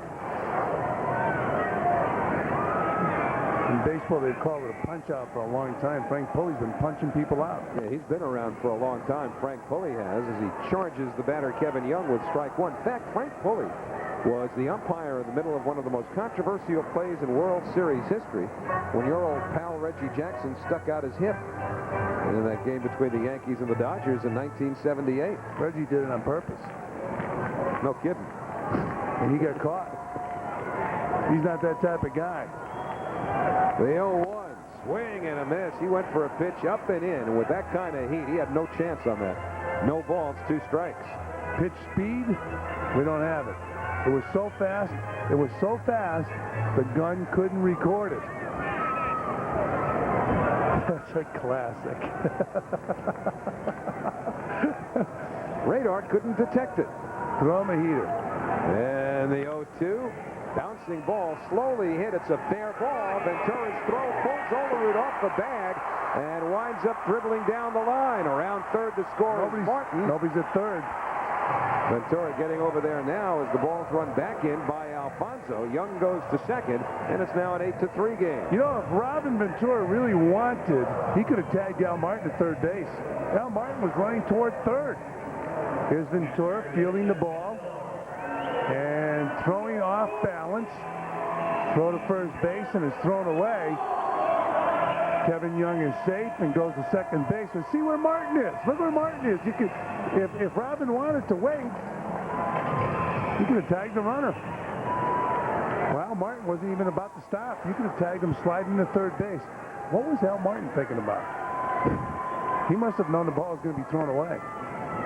No balls, 1 strike now to Jason Kendall. The play goes as a single, and an error on Ventura for the wide throw. And you don't want to get tagged out at third base in a play like that.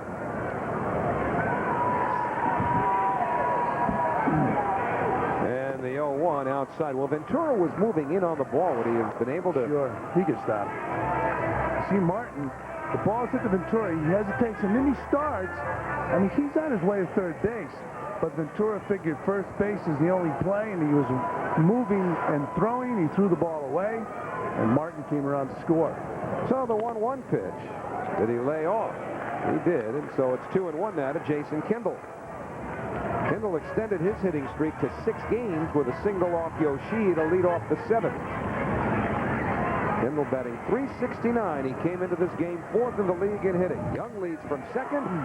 Ordonez takes it off the carpet. Side retired. So the Pirates get one on a base hit.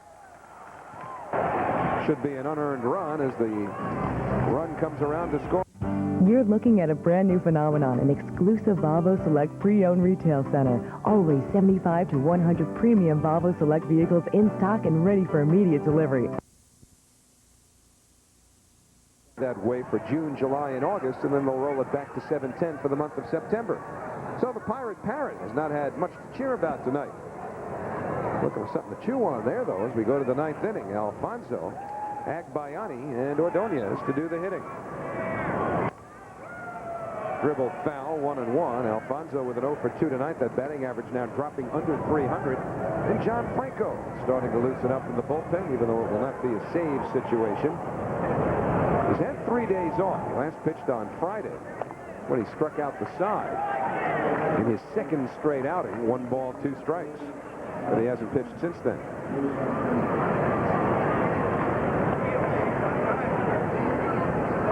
McRae, they tell us, bruised his left hand, presumably on that base hit. Nice stop by Sprague to throw out Alfonso. One away. That was a nice play by Ed Sprague, who's been struggling defensively. He's diving for that ball. He comes up throwing. Like hitters, defensive players can go into slumps, and it looks like Sprague might be out of his slump. Diving to his left and coming up with the ground ball.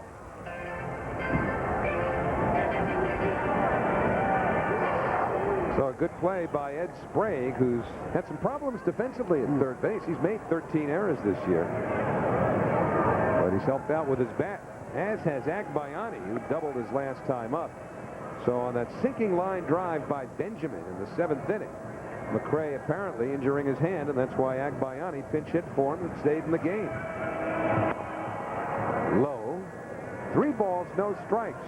Former teammates at Norfolk, Scott Sauerbeck and Benny Agbayani. Struck him out last night.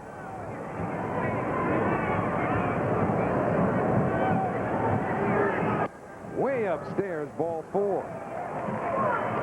So a 1-out walk to Benny, and that'll bring up Ray Ordonez.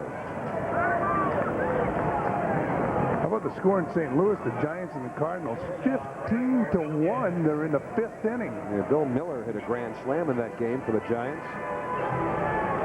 Like the ups, and it was all about grand slams. Oral Hershiser was with the Giants last year.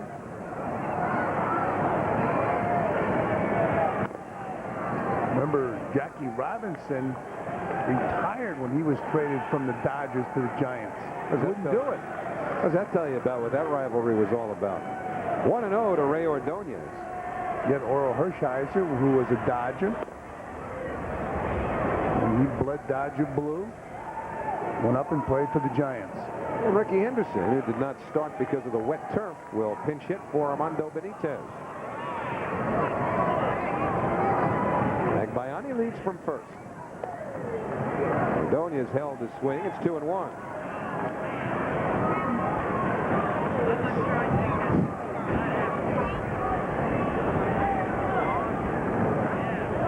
Sauerbeck struck out Robin Ventura to win the 8th inning.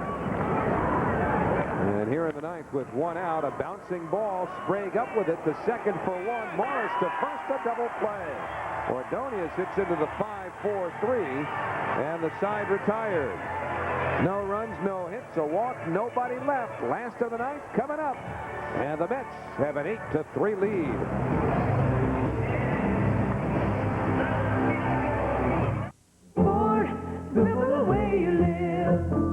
Kids go through a lot of phases. My Joey's in the push button phase. Phone, remote, calculator, you name it, he pushes it.